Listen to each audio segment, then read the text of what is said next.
30 detik. Sempat hilang. 30 detik. Ini dokter Faisal biar cerita.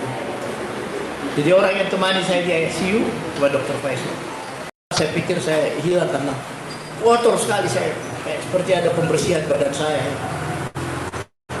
Hari ketiga, 2 hari saya di sana, hari ketiga masih mau di sana. Saya tidak mau. Saya belum sholat, saya mau sholat. Jadi dikasih pindah saya 29. Ya 29.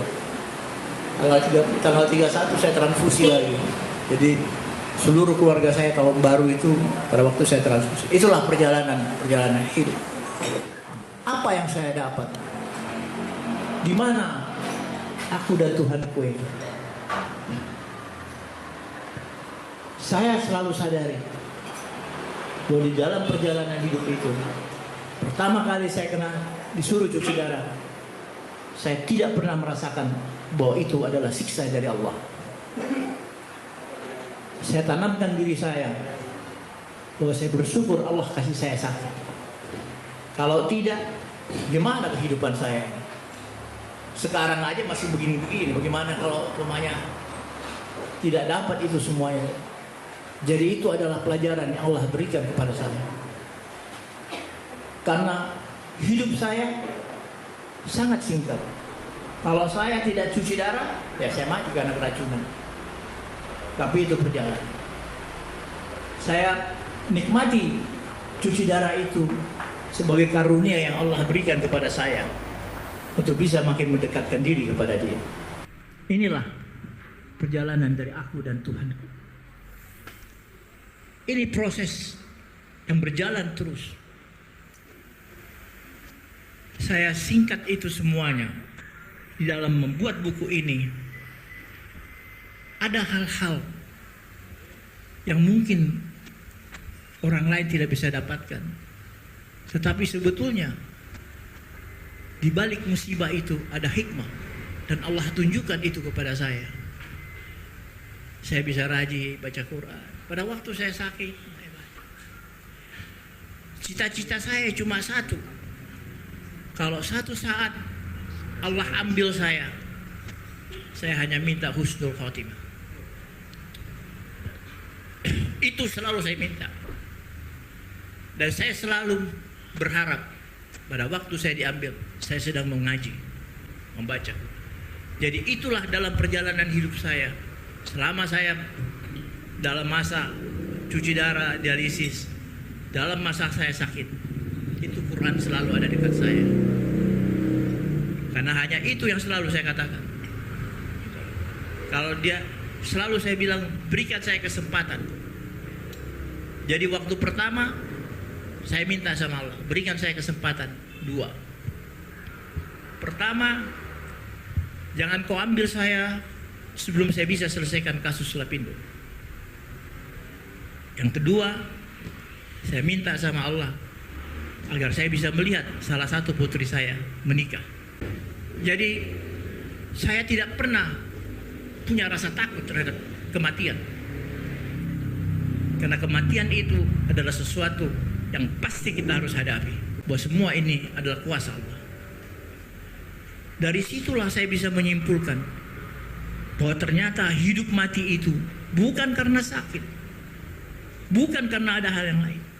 Tetapi adalah sebuah perjanjian dengan Allah yang harus sudah selesai. Makanya jangan pernah ragu terhadap kematian, karena dia pasti datang. Tapi salah satu yang harus kita tanamkan selalu dalam hati adalah bagaimana kita selalu berikhlas dan bertawakal kepada Allah. Wa tawakkal 'alallah wa kafa billahi wakila.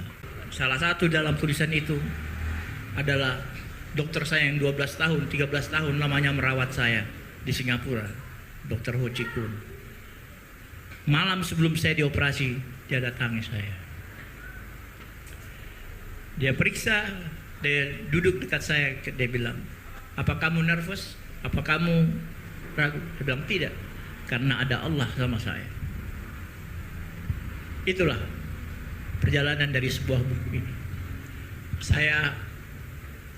Buku ini saya inginkan, saya berikan kepada sahabat sebagai pengalaman bahwa keikhlasan dan tawakal kepada Allah tidak membuat kita selalu ragu dalam kehidupan.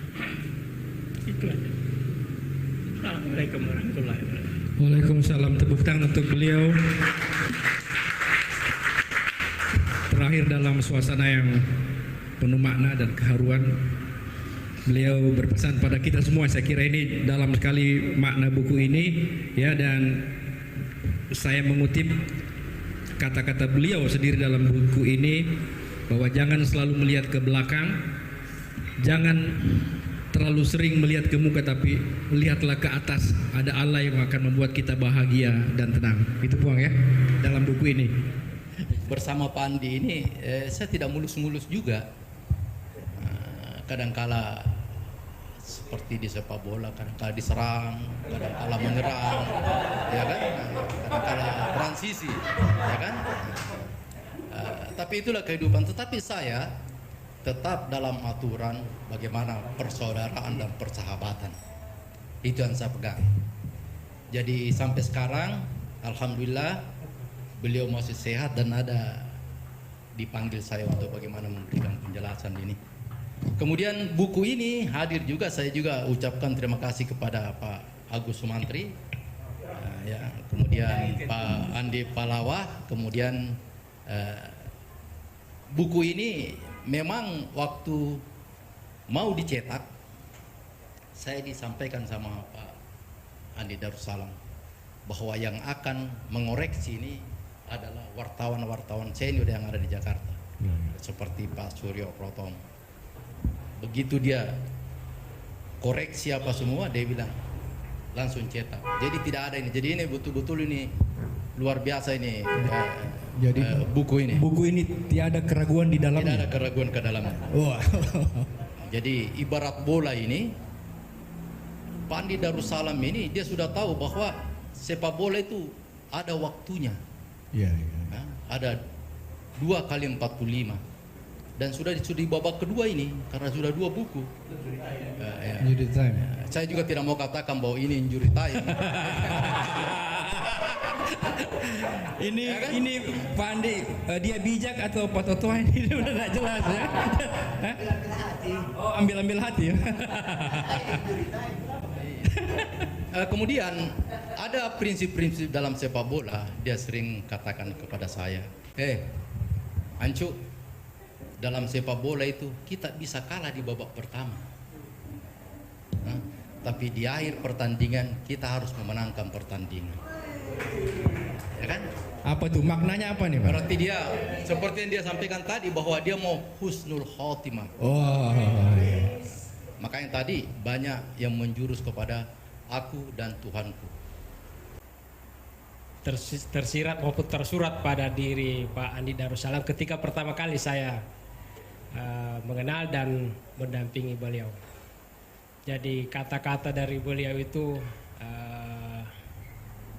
dijadikan bahwa penyakit yang ada dirinya adalah suatu peringatan atau pembelajaran dan bahkan hikmah yang diberikan kepada dirinya untuk lebih dekat kepada Tuhannya. Dan sampai hari ini saya masih terngiang-ngiang kalimat itu. Karena kalimat itu pertama sebenarnya saya dengar pada saat saya di Turki. Ya, pertama kali mengantar beliau itu untuk mendampingi pada saat beliau berumrah bersama keluarga. Karena mungkin itu umroh yang kesekian kali bagi beliau, tapi mungkin umroh yang butuh pendampingan khusus karena di saat itu beliau sudah menjalani proses cuci darah. Bisa diulangi apa kalimat? Ya, bahwa penyakit itu jadi hikmah bagi dirinya supaya dekat dengan Tuhan. Iwan Taruna, kita beri aplaus buat Iwan Taruna. Silakan. Assalamualaikum warahmatullahi wabarakatuh. Terima kasih Pak Mangara. Assalamualaikum Puang, salam. Pak Sam, Dr. Faisal dan teman-teman jurnalis yang ada di belakang saya. Banyak hal yang saya alami bersama beliau, termasuk terkait dengan sakit dan kebiasaannya. Pernah waktu kita kunjungan ke Riau ya, di mobil itu ada banyak coklat. coklat dengan air aqua ya. Rupanya saya tidak paham bahwa coklat itu adalah salah satu obat ketika gulanya turun atau apa. Nah, di mobil saya habiskan itu coklat. saya tidak tahu. Di mobil saya habiskan itu coklat. Perlu dihukum memang ini. Saya belum tahu waktu itu. Jadi saya habiskan.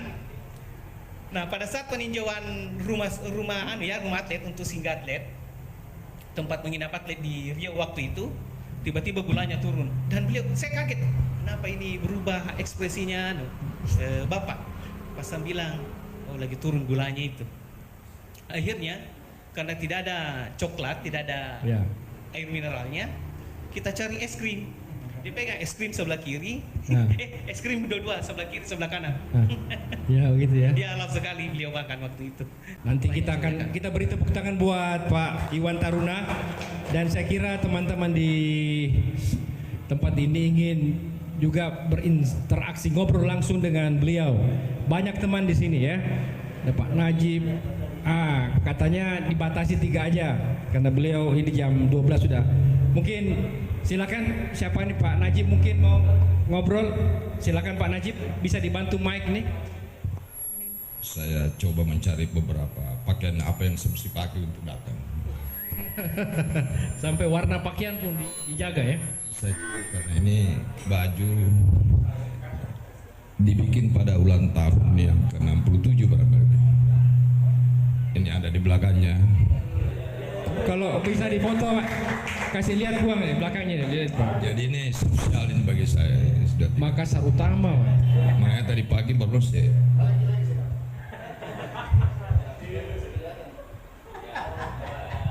Barangkali yang lain-lain sudah tidak ada Pak, tapi saya sangat bangga tadi begitu mengatakan bahwa yang diundang adalah sahabat-sahabat. Bahkan kita tidak bisa hitung Pak, kapan keluarnya dan kapan masuknya ke rumah sakit gitu. Dan itu berlanjut terus dari waktu ke waktu gitu. Kami memang tidak bersentuhan langsung dengan beliau, tetapi kita selalu mendengar. Ada lagi di Singapura, ada lagi di Jakarta, ada lagi di rumah sakit Wahidi gitu Pak. Tapi satu yang perlu kita mungkin nanti dapat simak bersama, apa yang menjadi kiat dari beliau gitu Pak. Karena dengan kehidupan yang silih berganti itu tidak pernah kelihatan atau tidak pernah kita dengar, dan tidak ada dalam buku ini satu kata pun tentang keluhan gitu. Saya selalu berbicara, kenapa ya selalu suat sama Pak Ades, selalu ketemu sama Pak Ades. Ternyata beliau merupakan sosok olahragawan yang sangat-sangat diapresiasi atau sangat disegani di dunia sepak bola. Apapun juga hanya kepada Allah kita tetap tergantung, itu tidak ada yang lain. Jadi akhirnya saya ingin sekali lagi berterima kasih bagi yang menulis buku ini, Andi Pahlawan. Ada saya lihat beberapa, terima kasih di Pahlawan. Belum tidak ada, tapi saya akan sampaikan terima kasih kepada beliau karena cukup lama saya berinteraksi untuk dia bisa memahami apa yang saya inginkan di dalam buku yang dia tulis ini, dibantu oleh Samsudin Umar, ada Agus Sumantri yang bolak-balik juga. Dan sebetulnya saya harus berterima kasih kepada Tommy Surya Pratomo, karena buku ini dia yang cetak. Tommy yang sponsori ini. Sebelum berangkat dia bilang nanti dia buat. Kemudian kalau saya bisa nanti coba saya kontak sama dia. Dan terakhir tentu saya akan memanggil istri saya, karena dialah segalanya bagi saya.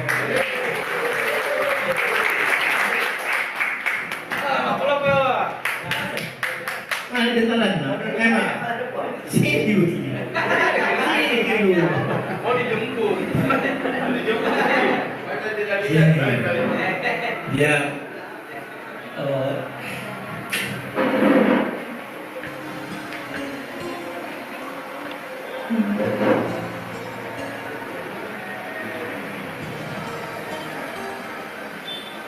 Media 30 tahun saya bersama Juru Sabar menangani saya di dalam kepedihan, susah dan senang, di dalam terutama dalam mengatasi sakit yang saya hadapi pada saat sekarang ini.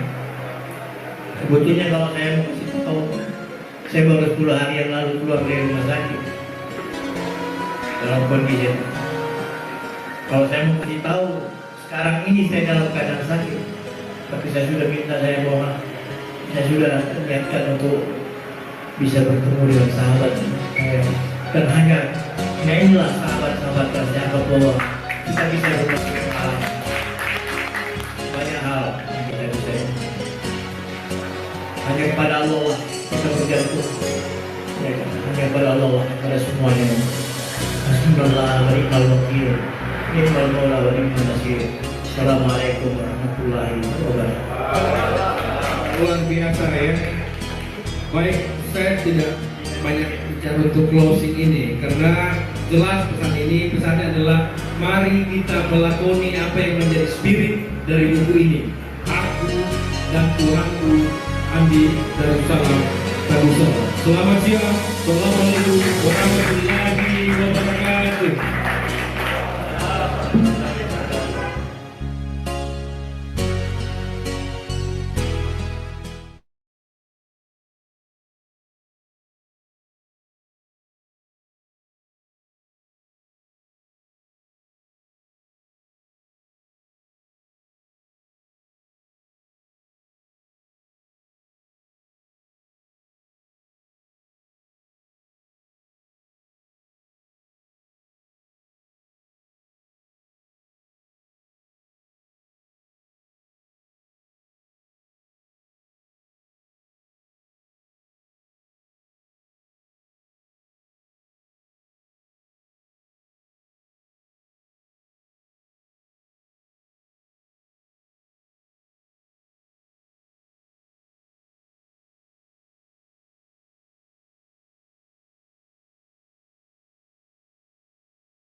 Tes 1 2. Cek. 1 cek. Cek 1 2. Lasi.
Mohon perhatian Bapak Ibu yang masih berdiri di luar, disilakan untuk memasuki tempat acara karena acara takziah kita akan segera kita mulai.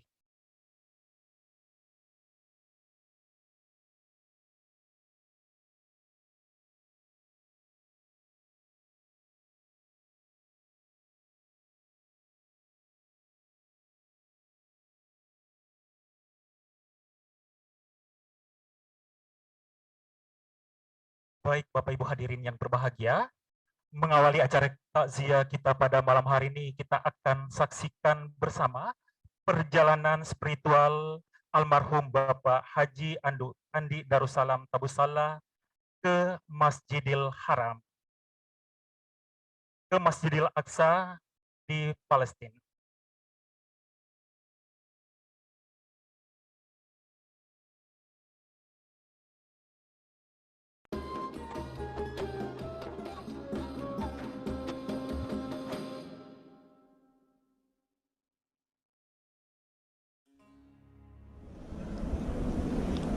Assalamualaikum Pak Andi.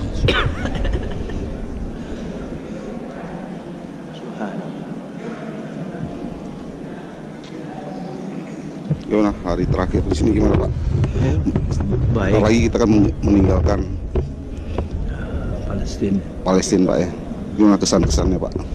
Ya, kita melihat mengagumi kebesaran Allah dalam penyebaran syiar di sini kan, syiar Islam bahwa di sini awal munculnya syiar Islam ke seluruh penjuru dunia. Dari sini kita melihat turunan Nabi Ibrahim, Nabi Musa, Nabi Yakub, semua Nabi Yunus, semua ada di daerah Palestina. Sehingga kita bisa mengambil kesimpulan memang bahwa bagaimanapun juga seluruh umat Islam harus bersatu membebaskan Palestina dari penjajahan Zionis Israel ini kan. Kita harus bersama-sama bangkit bahwa Islam harus ada, harus muncul di muka bumi ini. Kita tidak boleh membiarkan kebesaran Islam yang selama ini kita ini. Dan ini adalah satu bukti bagaimana kebesaran Islam, kebesaran Allah ya, mempertahankan Masjidil Aqsa di antara Zionis Israel ini. Kita tetap bisa melakukan ibadah bersama-sama di tempat yang mulia ya. Ini adalah masjid yang penuh dengan sejarah. Tentu bagaimana dalam surat Subhanallah ya, Subhanallazi bi'adhihi lailan minal masjidil harami ila masjidil aqsa barakallahu, yang dua masjid yang diberkahi oleh Allah Subhanahu wa taala gitu. Pak, mungkin terakhir mungkin ada saudara-saudara kita yang belum atau akan mau berkunjung ke sini, sebenarnya di sini nggak, di Yerusalem sendiri kan aman-aman aja kan? Nggak ada masalah.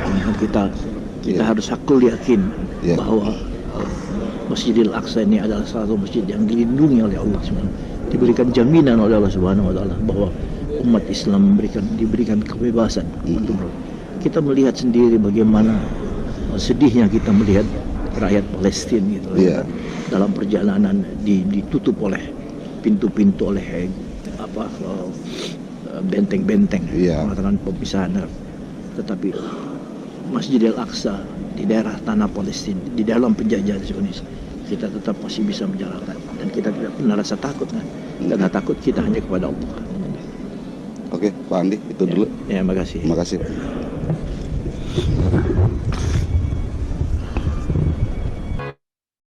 Baik Bapak Ibu hadirin yang berbahagia, demikian tadi cuplikan video perjalanan spiritual almarhum Bapak Andi Darussalam Tabusallah ke Masjidil Aqsa di Palestina. Bismillahirrahmanirrahim. Assalamualaikum warahmatullahi wabarakatuh.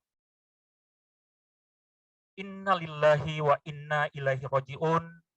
Kullu nafsin sa'iqatul maut. Alhamdulillahi rabbil alamin. Nahmaduhu wa nasta'inuhu wa nastaghfiruhu wa na'udzubillahi min dzururi anfusina wa min sayyiati a'malina. May yahdihillahu fala mudhillalah wa may yudlil fala hadiyalah. Asyhadu an la ilaha illallah wa asyhadu anna Muhammadan abduhu wa rasuluh. Allahumma salli ala Muhammadin wa ala alihi wa sahbihi ajmain. Puji dan syukur kita panjatkan kehadirat Allah Subhanahu wa taala, karena dengan rahmat dan hidayahnya lah sehingga kita masih sempat diberikan kesehatan dan kesempatan untuk dapat hadir dalam acara takziah kedua atas berpulangnya ke rahmatullah almarhum Bapak Haji Andi Darussalam Tabusallah Kamis 19 Agustus 2021. Untayan salam dan salawat semoga tercurah kepada junjungan kita Nabiullah Muhammad Sallallahu Alaihi Wasallam, Nabi yang merupakan panutan bagi kita sekalian. Bapak Ibu jamaat Tazkiratul Maut yang kami muliakan, mengawali acara kita pada malam hari ini, kita akan dengarkan bersama pembacaan ayat-ayat suci Al-Quran yang akan dibacakan oleh Bapak Al-Ustadz Baharudin Faki SPDI MPDI, Polri Nasional dari Kabupaten Bone.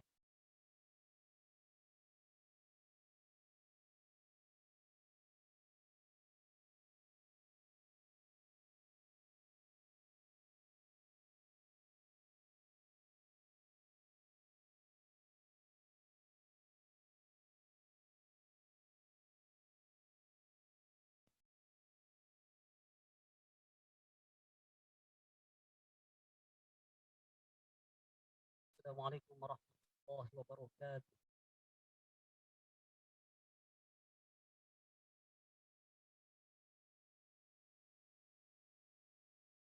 أعوذ بالله من الشيطان الرجيم.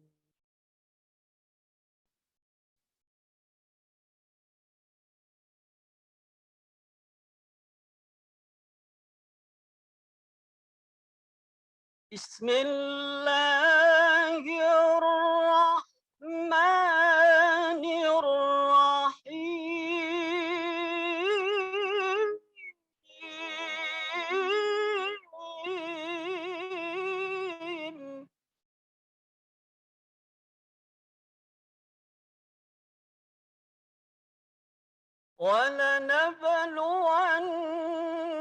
ولنبلونكم بشيء من الخوف والجوع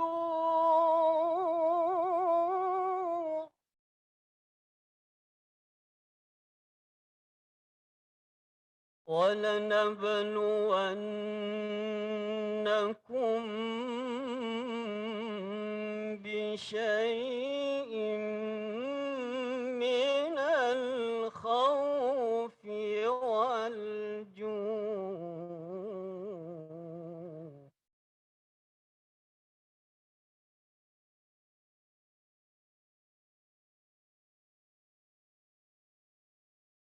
ونقص من الأموال والأنفس والثمرات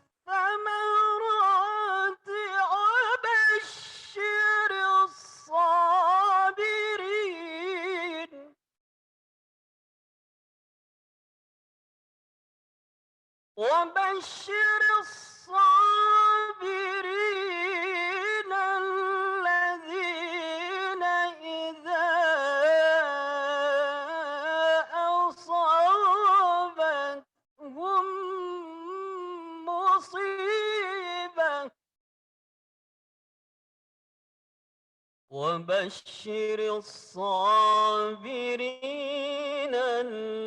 الذين إذا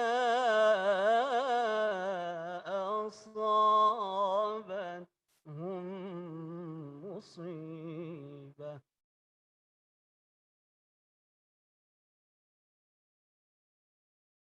قالوا إنا لله وإنا إليه راجعون.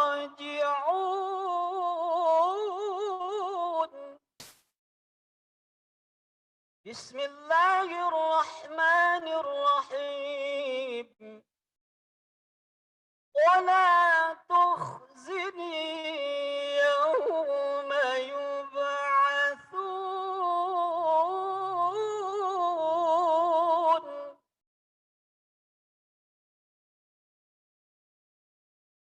يوم لا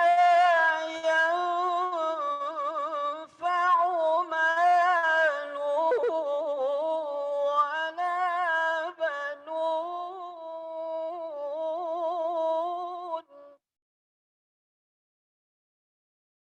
إلا من أتى الله بقلب سليم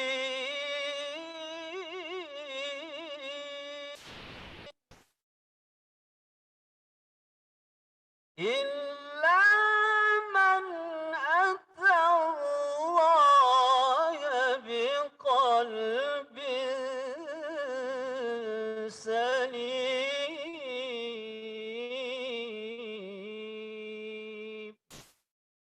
صدق الله العظيم.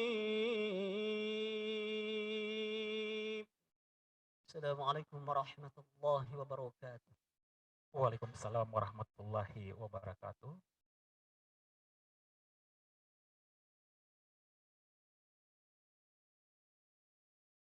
Bapak Ibu hadirin jamaah Tazkiratul Maut yang kami muliakan. Selanjutnya sambutan mewakili keluarga almarhum Bapak Andi Darussalam Tabusalla, seorang sahabat dan tokoh pergerakan nasional Indonesia, Bapak Dr. Hariman Siregar, dengan hormat disilakan.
Mohon maaf buat Bapak Dr. Hariman Siregar.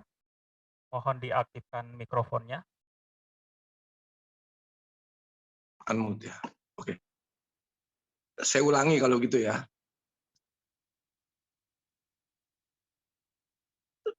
Ini suaranya sudah kedengaran? Maaf, suaranya sudah masuk? Sudah bagus? Sudah Pak, sudah masuk. Bismillahirrahmanirrahim. Assalamualaikum warahmatullahi wabarakatuh. Pertama-tama saya ingin mengucapkan turut berduka cita sedalam-dalamnya kepada Nana, kepada anak-anak Lina, Isa, Nur. Yang saya ingat aja ya. Dan kepada adik-adiknya Nur juga, Taufik, Abdus. Jadi sejak beberapa hari lalu saya terus diupdate mengenai kondisi saudara saya Salam ini, dan saya sebagai dokter dan sudah terus-terusan juga terakhir-terakhir ini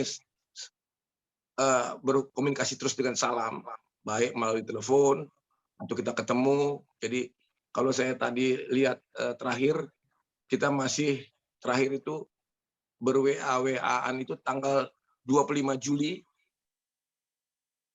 Jadi kira-kira 4 minggu lalu lah, sebelum Salam tiba-tiba saya dengar kena COVID dan dia harus masuk di ICU. Jadi saya selalu bilang sama Salam, hati-hati Lam, kalau kamu itu mempunyai komorbid yang sangat yang kalau kena COVID itu fatal. Tapi Salam selalu dengan rasa percaya dirinya yang besar sekali mengatakan, Man, kita ini sudah inilah, udah punya jalan masing-masing, seperti tadi saya dengar di videonya tentang waktu peluncuran bukunya, dia dan Tuhannya itu. Saya juga termasuk salah satu yang diminta oleh Salam untuk bersaksi lah di buku itu. Dan saya sendiri kalau nggak salah, saya ingat mengatakan, karena itu saya percaya sekali bahwa hanya keajaibanlah Salam itu bisa bertahan 13 tahun dengan kegiatan yang hampir non-stop. Jadi saya lihat Salam itu berbeda dengan teman-teman saya. Jadi saya itu kan melihat banyak teman, terakhir itu Bang Buyung. Saya lihat presiden kita almarhum Gus Dur, dan ada lagi sahabat-sahabat saya yang lain yang kalau dicuci darah itu mereka itu merasa berontak gitu loh, dan merasa betul-betul kalau Salam seperti yang dikatakan dalam ininya, dalam perangkatan bukunya itu, dia malah menganggap bahwa ini bukan hukuman, tapi ini adalah apa ya, katakan karena Tuhannya itu menyayangi dia, ingin melindungi dia dengan memberikan peringatan atau katakan hal-hal yang membuat dia harus menyadari dirinya. Itu yang saya kira jarang, yang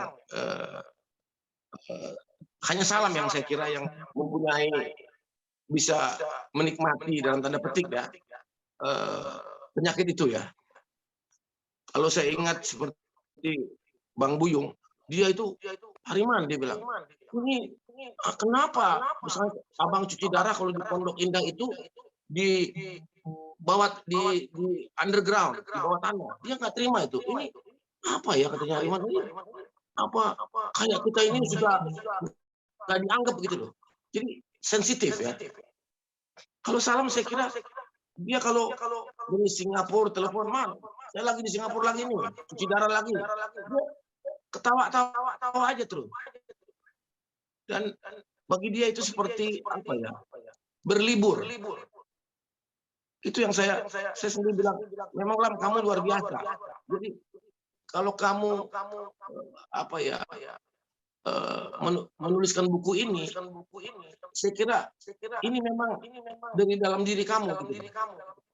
Walaupun saya juga apa ya, karena pada usia-usia seperti kita ini yang di atas 70 ini ya, memang kita rasanya mempunyai sensitivitas yang lain terhadap perjalanan hidup kita dan orang-orang sekitar kita. Jadi saya juga waktu itu sudah mikir, kok Salam tiba-tiba sangat sentimental kok menulis aku dan Tuhanku.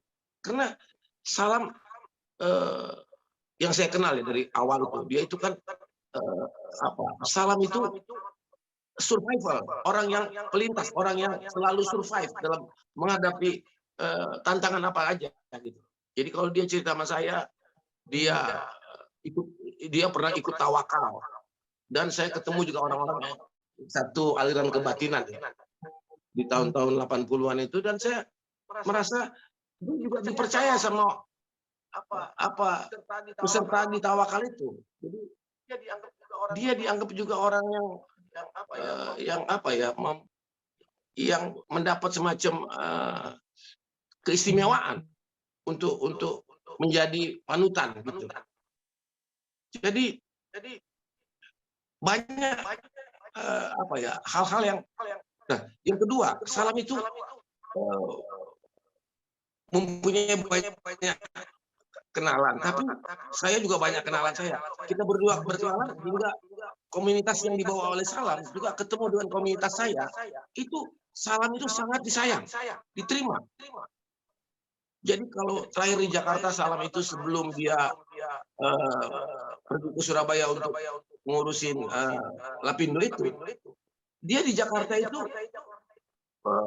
merekrut banyak teman-teman aktivis yang dia kenal dari pergaulan dengan saya. Jadi dan teman-teman adik-adik itu semua menganggap Salam itu sebagai orang yang orang tuanya, orang kakaknya.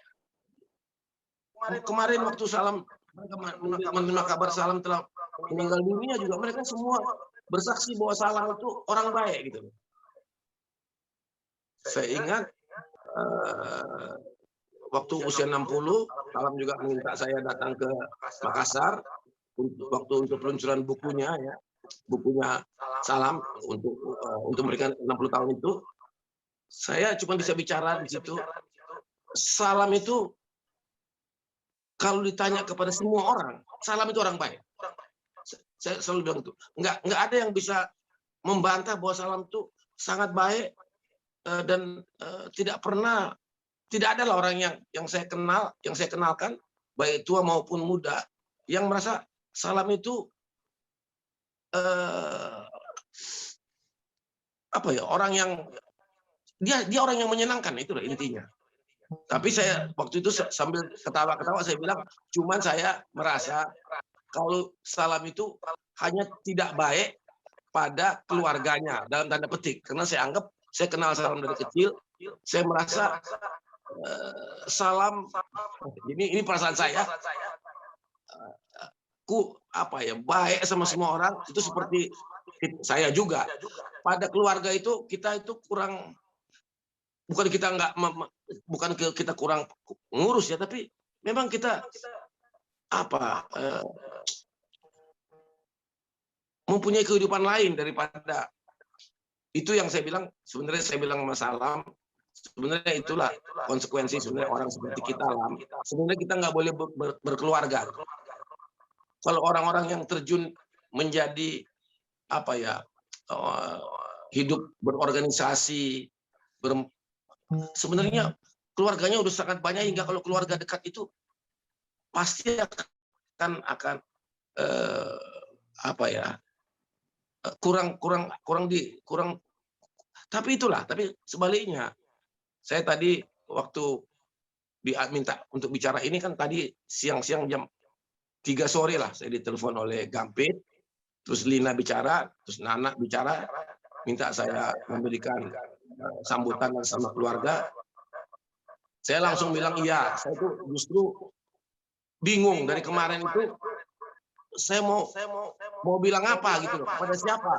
Kesedihan saya itu mengenai perginya saudara saya ini lah. Jadi waktu saya hari ini saya diminta memberikan sambutan, saya cuma bisa katakan kepada anak-anak, kepada Nana, kepada Ulang. Ulang itu adalah ibunya anak-anaknya, ibunya dari Lina, Isa semua. Karena saya ingat mereka dari kecil-kecil, karena saya sangat dekat lah sama keluarganya Salam. Dan saya juga masih ingat saya mengantarkan Om Rifai ke Belanda, karena Om Rifai katanya waktu itu mertua Salam, di Rifai, katanya ada kanker, ternyata sampai di Belanda. Saya kenal sama dokter Unas itu, salah satu urolog yang top di Leiden ya. Dan waktu itu kita ke sana diperiksa, ternyata Om Rifai itu tidak benar, tidak terjangkit kanker lah. Tidak, kankernya itu pemeriksaan di sana tidak ada kanker gitu loh. Jadi mereka, ya itu saya ingat terakhir ketemu Ulang dan itu. Jadi saya mau katakan begini sebagai ini, kita apa ya, kita harus percaya seperti Salam katakan bahwa kita semua udah ada jalannya untuk keluar, untuk pergi dari dunia ini. Dan apa ya,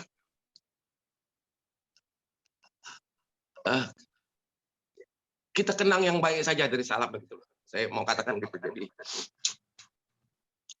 jangan ada dia. Tapi saya waktu Lina memberikan ginjalnya itu juga saya kagum sama tapi saya selalu bilang sama Salam, jangan apa ya, sia-siakan ginjal. Ya sudah lah, tapi Salam kan Salam ya Salam lah. Jadi Salam itu selalu kalau dia susah, dia pasti menghubungi saya. Jadi kalau dia nggak ada kabar, saya senang. Pasti Salam lagi senang gitu. Saya nggak pernah ragu itu. Salam kalau dia nggak ada kabar, pasti dia lagi senang.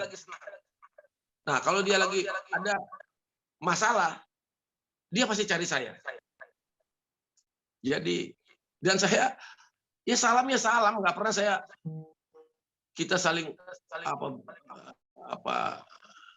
Karena itu saya cuma bisa katakan sebagai, kalau saya diminta memberikan tausiah sebagai keluarga, saya mau katakan kepada keluarga, kalau ada yang apa ya, yang kurang, karena itu saya bisa rasakan, karena saya juga begitu, bukan karena dia itu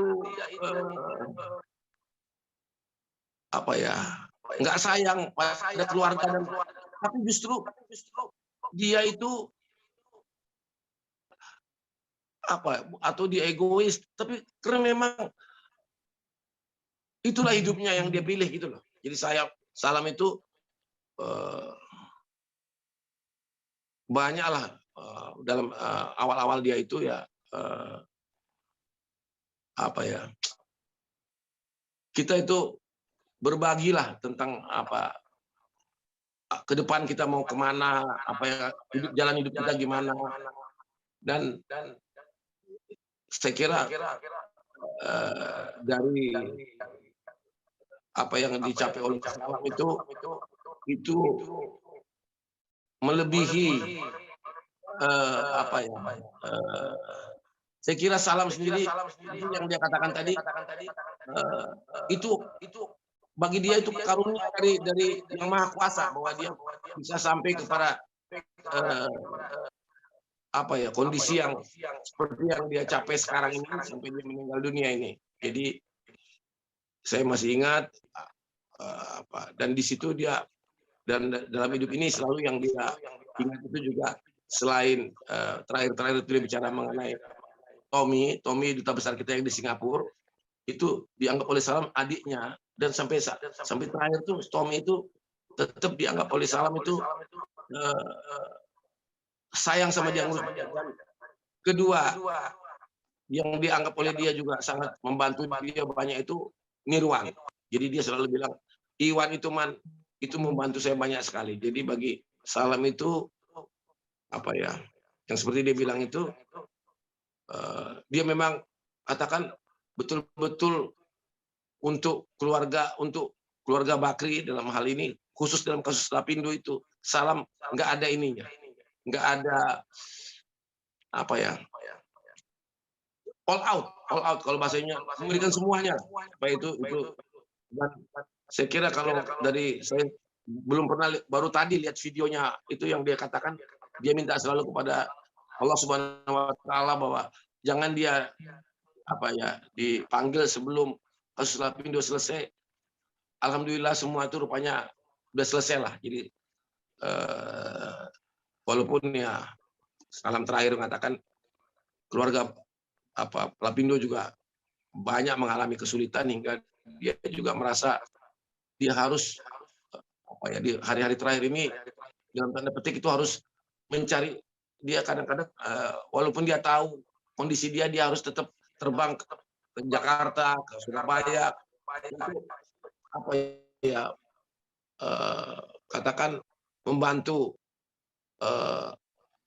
karena dia membutuhkan sebenarnya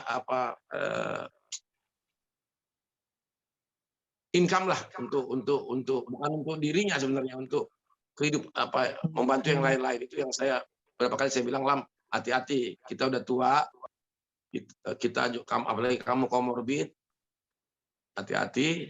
Tapi dia semua udah dilakukan sebenarnya. Saya waktu dia tanya sama saya juga, Man, bagaimana, saya harus vaksin nggak? Vaksin lah. Dan dia langsung saya kira divaksin baru 2 bulan lalu lah, 2 bulan di Hang Jebat. Dia bilang, alhamdulillah Man, saya udah divaksin. Nah, bagus Lam, saya bilang.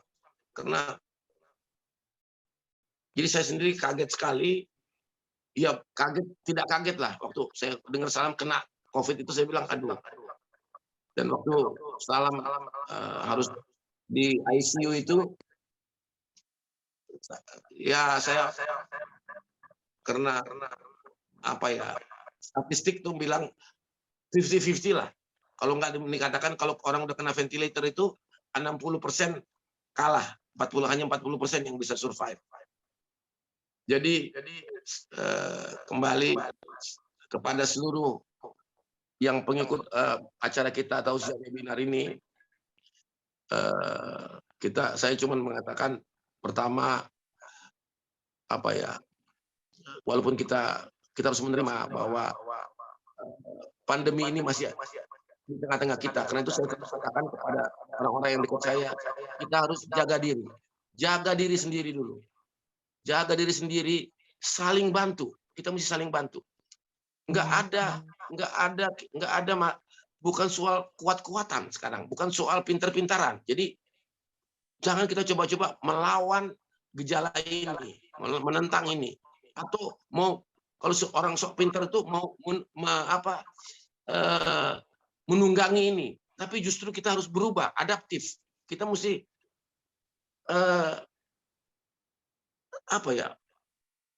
ikut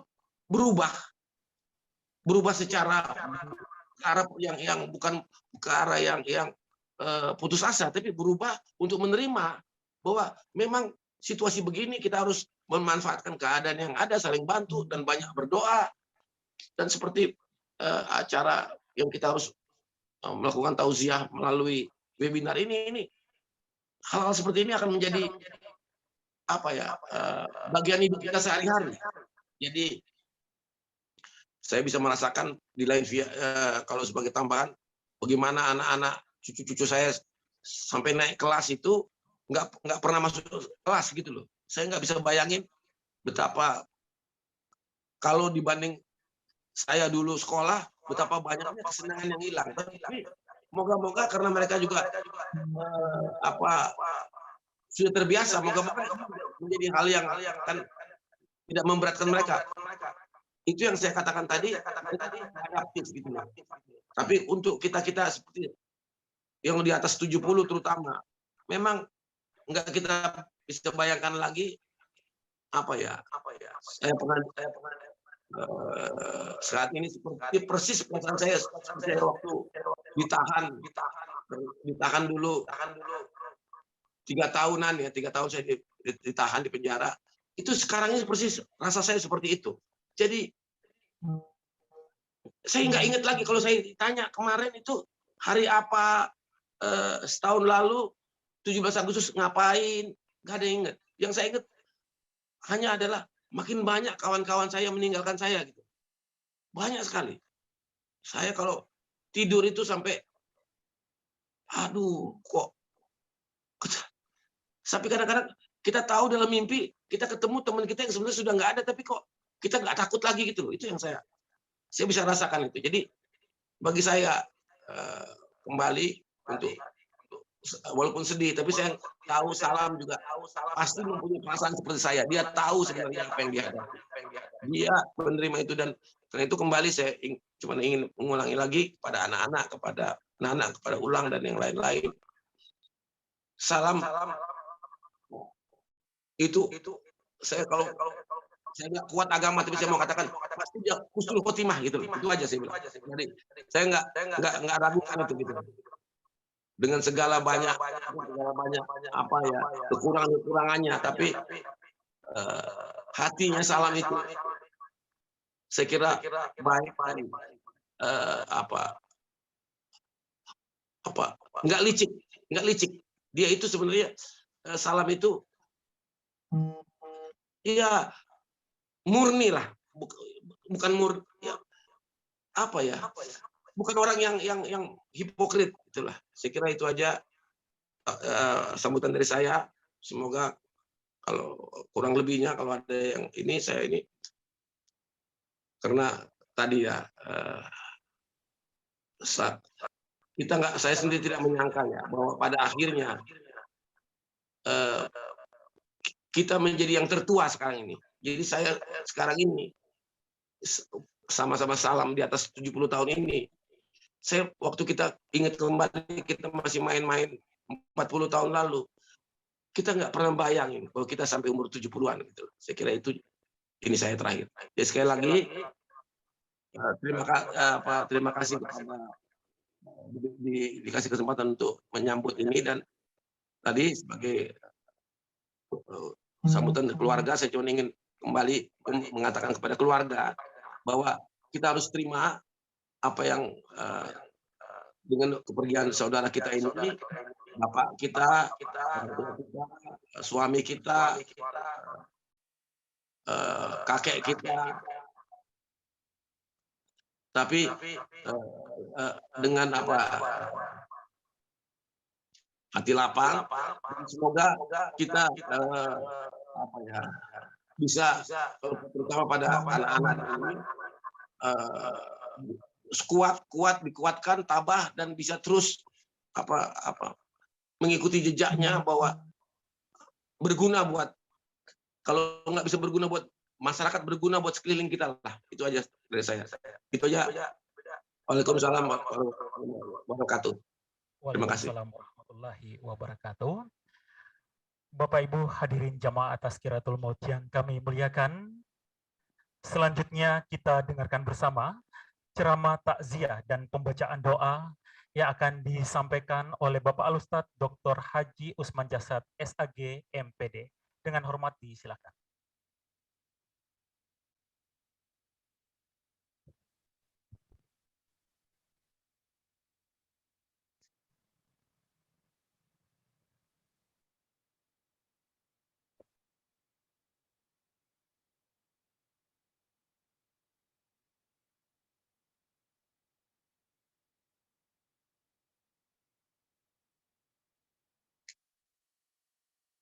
Assalamualaikum warahmatullahi wabarakatuh.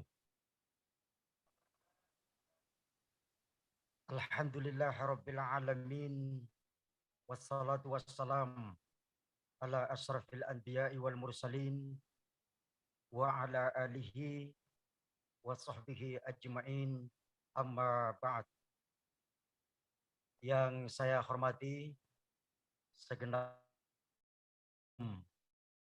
Andi Darussalam Tabusalah, yang saya hormati Bapak Bupati, hormati bapak-bapak tokoh pemerintahan, tokoh masyarakat, tokoh agama yang hadir secara virtual dan offline, hadirin wal hadirat yang sama-sama saya hormati. Ada orang beranggapan bahwa orang yang hidupnya bahagia itu adalah orang yang tidak memiliki kesulitan-kesulitan hidup.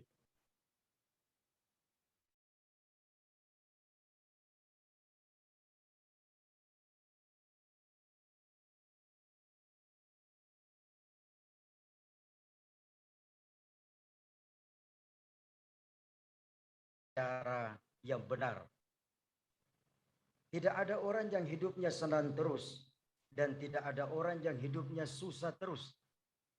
Karena senang dan susah hanya dua cara yang dipakai oleh Allah untuk menguji seluruh umat manusia. Laqad khalaqnal insana fi kabad. Allah memang menciptakan manusia dalam keadaan penuh tantangan, dalam keadaan penuh ujian. Hasiban nasu ayyutraku ayyakulu amanna wa hum la yuftanun, kata Allah. Apakah akan kami biarkan manusia itu hanya berkata, saya telah beriman, padahal mereka belum saya uji.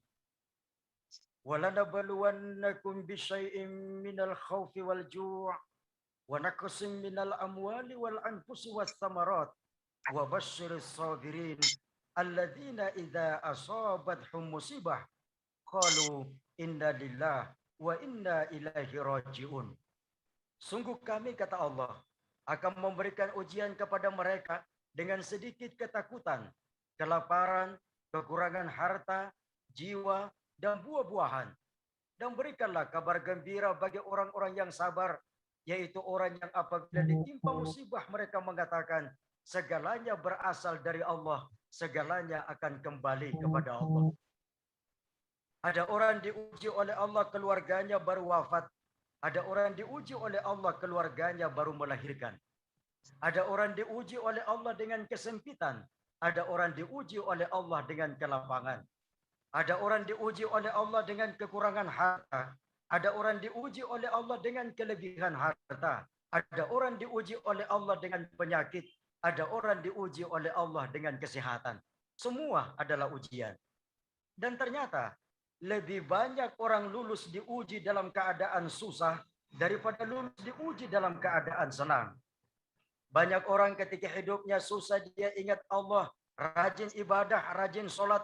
Tetapi begitu hidupnya senang, mereka telah melupakan Allah. Saya pernah ilustrasikan. Ada orang naik perahu kecil di tengah lautan. Perahu kecil di tengah lautan. Di tengah lautan datang ombak menggunung menghantam perahunya. Terancam perahunya mau tenggelam, minta tolong kepada Allah. Tuhan, selamatkan saya dari serbuan ombak. Kalau saya selamat tidak tenggelam ke dasar lautan, kalau saya selamat sampai ke tepian pantai, saya janji, saya akan potong kerbau Tuhan. Ke pinggir perahunya, datang lagi ombak menggunung menghantam. Terancam perahunya mau tenggelam, minta tolong lagi. Tuhan, selamatkan saya dari serbuan ombak. Kalau saya selamat tidak tenggelam ke dasar lautan. Kalau saya selamat sampai ke tepian pantai, saya janji, saya akan potong kambing Tuhan. Makin ke pinggir, perahunya datang lagi ombak menggunung menghantam. Terancam perahunya mau tenggelam, minta tolong lagi. Tuhan, selamatkan saya dari serbuan ombak. Kalau saya selamat tidak tenggelam ke dasar lautan. Kalau saya selamat sampai ke tepian pantai, saya janji, saya akan potong ayam Tuhan. bila jadi kerbau, kambing, ayam. Kenapa? Perahunya sudah semakin ke pinggir. Selamat ia sampai ke tepian pantai. Mana pun bulunna jangan katanya. Dia bilang yang penting sudah selamat. Ayam juga tidak usah dipotong. Selamat sampai di daratan apa yang terjadi. Baru masuk di rumahnya, rumahnya langsung terbakar. Tuhan dia protes lagi. Tuhan, urusan di laut selesaikan di laut. Jangan bawa-bawa ke darat. Hidup ini kan cuma dua, ibu bapak. Kalau tidak senang, susah. Kalau tidak susah, senang. Saya merinding kalau baca firman Allah dalam sebuah hadis qudsi. Apa firman Allah tersebut? Malam yashkur ala na'mai, walam yasbir ala balai, walam tarda ala qadai, fal yakhruj minal ardi was samai, wal yaktub rabban siwai. Kata Allah, siapa yang tidak bersyukur atas nikmatku, siapa yang tidak bersabar atas cobaanku, siapa yang tidak ridho atas ketetapanku, keluar dari langit dan bumiku, cari Tuhan selain aku. Jadi Allah telah memberikan senjata pamungkas kepada hamba-hambanya. Karena hidup ini cuma dua, senang dan susah. Maka sungguh sangat menyenangkan urusan orang-orang beriman ini, kata Rasul. Karena kalau mereka senang, kuncinya adalah bersyukur. Kalau mereka susah, kuncinya adalah bersabar. Sehingga Allah perintahkan, ya ayyuhalladzina amanu sta'inu bis-sabri was-shalah. Innallaha ma'as sabirin. Hai orang-orang yang beriman, jadikanlah sabar dan sholat sebagai penolongmu. Sesungguhnya Allah bersama dengan orang-orang yang sabar. Kalau kita sudah bersama dengan Allah, situasi apapun yang kita hadapi, sesulit apapun keadaan yang kita alami, karena kita bersama dengan Allah, maka kita tetap bisa merasakan kebahagiaan dalam hidup ini. Saya kaget baca hasil riset. Ternyata perempuan itu rata-rata umurnya lebih panjang daripada laki-laki. Ya, ada laki-laki umurnya lebih panjang dari perempuan. Tapi kalau dirata-ratakan, rata-rata perempuan itu umurnya lebih panjang daripada laki-laki. Penyebabnya adalah karena perempuan itu suka menangis. Ternyata menangis itu ada 3 manfaatnya. Manfaat menangis yang pertama adalah air mata yang keluar adalah zat beracun dalam diri kita. Manfaat menangis yang kedua adalah air mata yang keluar bisa membunuh bakteri di sekitar kelopak mata. Itu sebab kalau pagi-pagi kita bangun, ada tai mata, orang Makassar bilang cica. Itu adalah bakteri yang terbunuh oleh air mata yang keluar di saat kita tidur. Manfaat menangis yang ketiga adalah menurut para ilmuwan psikologi, berapa volume, berapa tetes air mata yang keluar, maka sekian beban hidup yang berkurang. Perempuan, kalau dia punya masalah, ia menangis, maka masalahnya sedikit berkurang. Laki-laki, sejak kecil, dibesarkan oleh kultur atau lingkungan di mana ia tidak boleh menangis. Kalau ada anak laki-laki menangis, dipepeki sama orang tuanya, menangis kamu cengeng, perempuan tidak menangis. Maka anak laki-laki sejak kecil tidak terbiasa untuk menangis. Terbawa-bawa hingga dewasa. Ada masalah di kantor, dia tidak menangis, dia pendam. Ada masalah dalam pergaulan relasi sosial, dia tidak menangis, dia pendam. Ada masalah dalam bisnis, dia tidak menangis, dia pendam. Apakah masalahnya hilang? Tidak. Bertumpuk, terakumulasi. Makanya sering kita dengar ada laki-laki mati mendadak. Makanya saudaraku sesama lelaki, menangislah. Itu sebab air mata bukan saja diciptakan untuk perempuan, tapi juga untuk kaum laki-laki. Yang paling baik menangis adalah pada 1/4 malam terakhir di atas sajadah di saat melakukan sholat tahajud. Umar bin Khattab adalah sahabat Rasul yang gagah perkasa, tetapi menangis saat melakukan sholat tahajud. Salahuddin Al-Ayyubi, panglima perang yang gagah perkasa di medan perang, tetapi menangis ketika melakukan sholat tahajud. Sultan Mehmed II yang diberi gelar sebagai Sultan Fatih yang menaklukkan kota Konstantinopolis, pusat kerajaan Romawi Timur, gagah perkasa di medan perang, tetapi menangis ketika melakukan sholat tahajud. Ya, katanya laki-laki itu semakin bertambah umurnya, semakin berubah jenis olahraganya. Kalau laki-laki umurnya 20 tahun, olahraganya main sepak bola. Tapi kalau laki-laki umurnya sudah 40 tahun, olahraganya main tenis lapangan. Dan kalau umurnya sudah 60 tahun, olahraganya adalah main golf. Jadi kesimpulannya, laki-laki itu makin bertambah umurnya, makin kecil bolanya. Dan biasanya bola itu makin kecil, makin liar dan sulit dikendalikan. Pulang ke rumahnya, dia bilang sama istrinya, Mama, saya mau minum kopi, mana gula? Dia bilang istrinya, ada jitu gula di dapur, Pak. Dia bilang, di mana? Dia bilang, itu yang di toples yang ada tulisannya garam. Dia bilang, kenapa isinya gula ditulis garam? Dia bilang, supaya tidak nak tahu kesemutka kalau isinya itu gula. Dia bilang, tak liwat-liwat na ini Mama. Dia bilang, istrinya, Bapak itu yang tak liwat-liwat. Coba lihat itu handphone tak. Masa nomor teleponnya Jessica ditulis Junaid?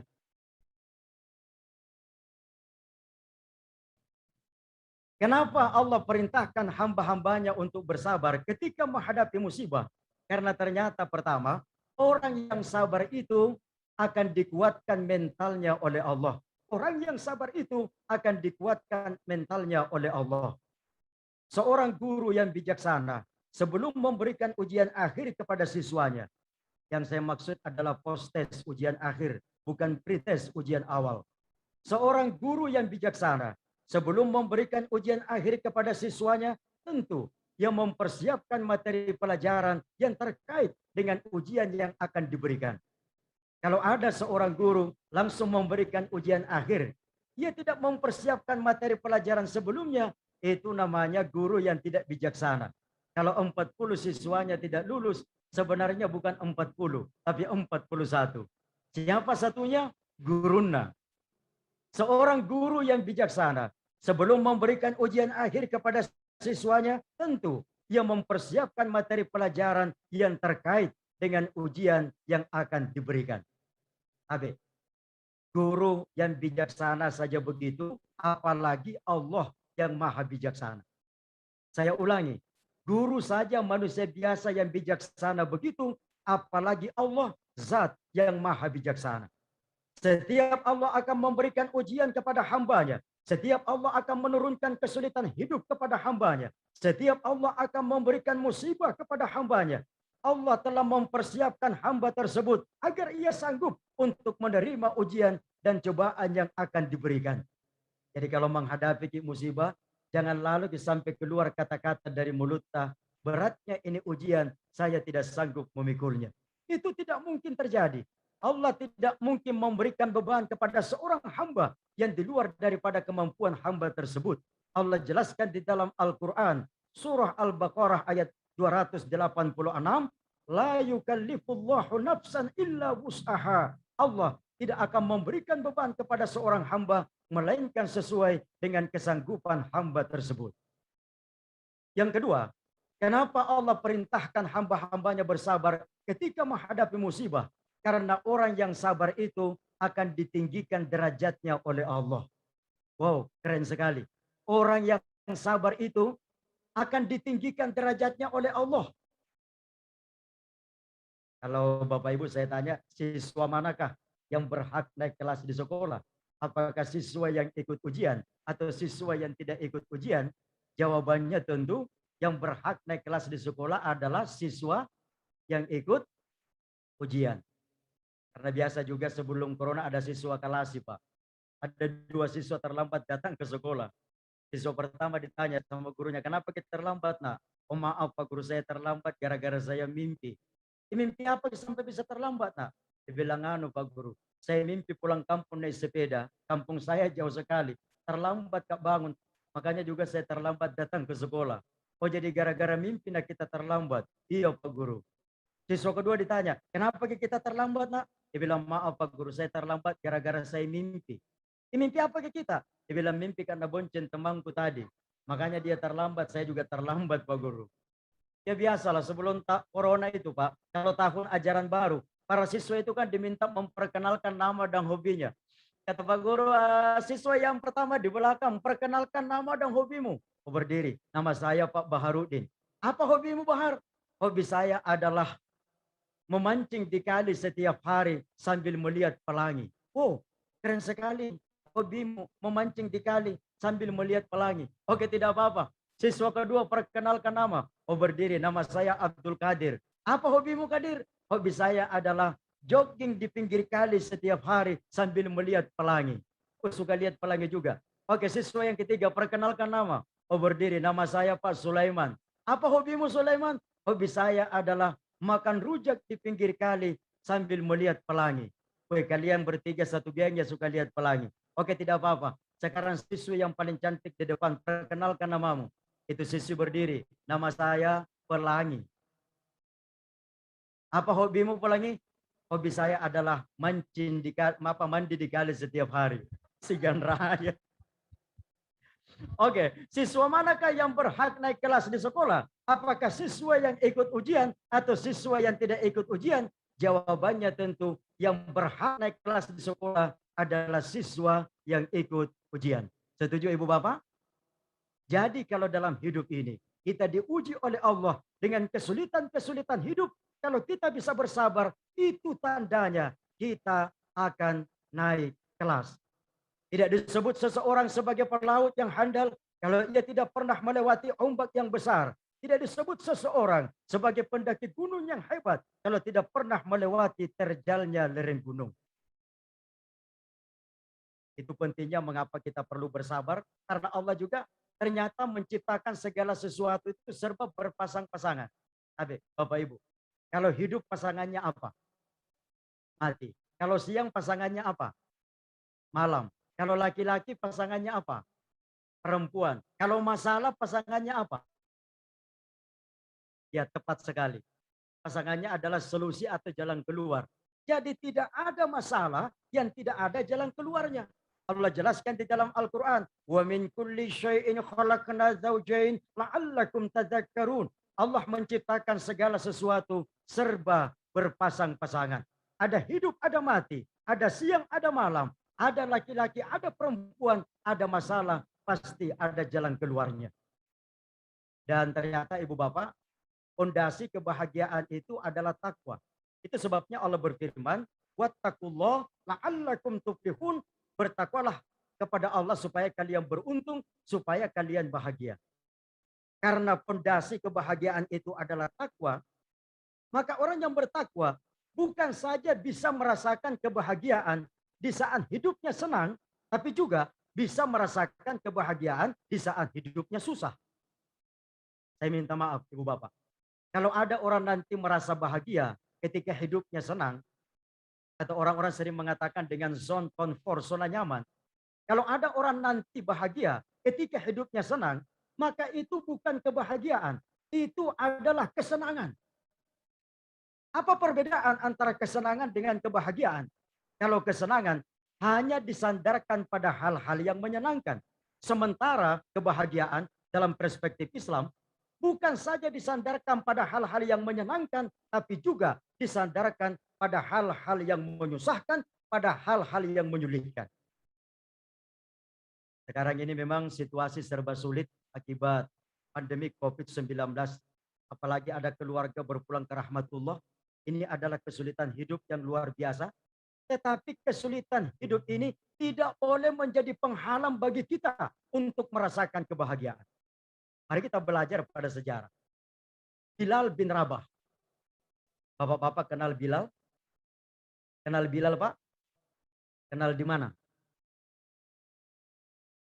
Bilal bin Rabah itu justru merasakan kebahagiaan ketika disiksa oleh orang-orang kafir karena mempertahankan keimanan. Sehingga dalam sejarah, Bilal ditidurkan di atas padang pasir yang tandus, dihadapkan kepada teriknya matahari, kemudian di atas rongga dadanya diletakkan sebongkah batu besar.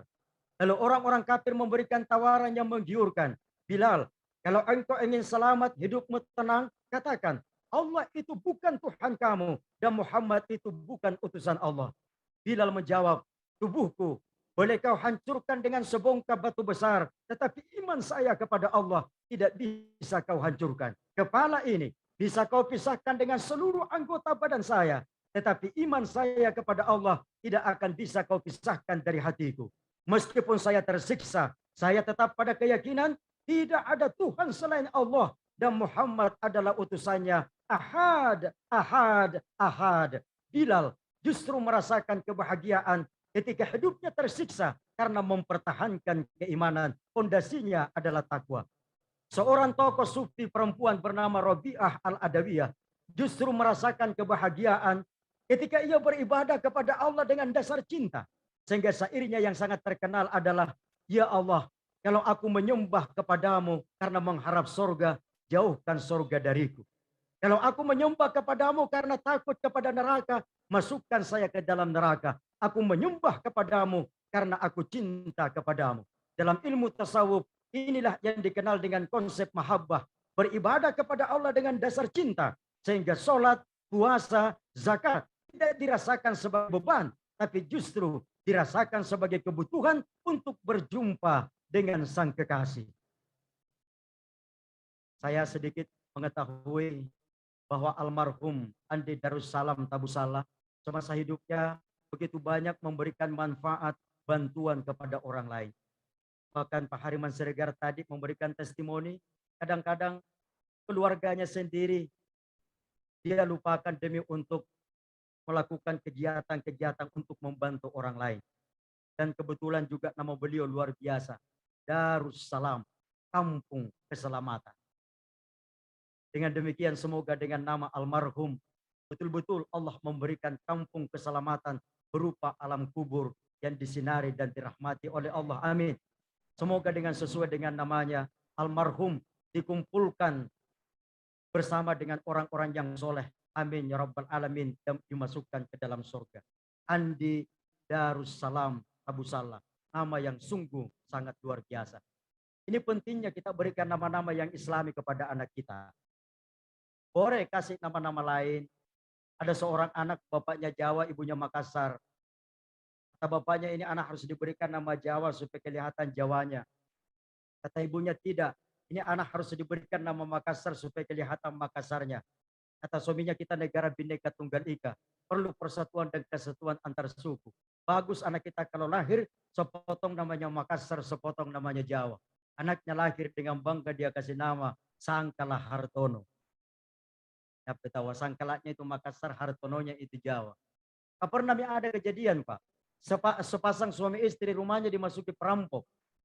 Itu suami istri mau dibunuh sama perampok. Yang pertama yang mau dibunuh istrinya. Sambil menodongkan pistol di kepala istri tuan rumah itu, perampoknya berkata, saya itu setiap mau bunuh orang, selalu saya mau tahu siapa nama orang yang saya bunuh. Siapa namamu? Sambil gemetar istri tuan rumah itu menjawab, nama saya Nurjannah.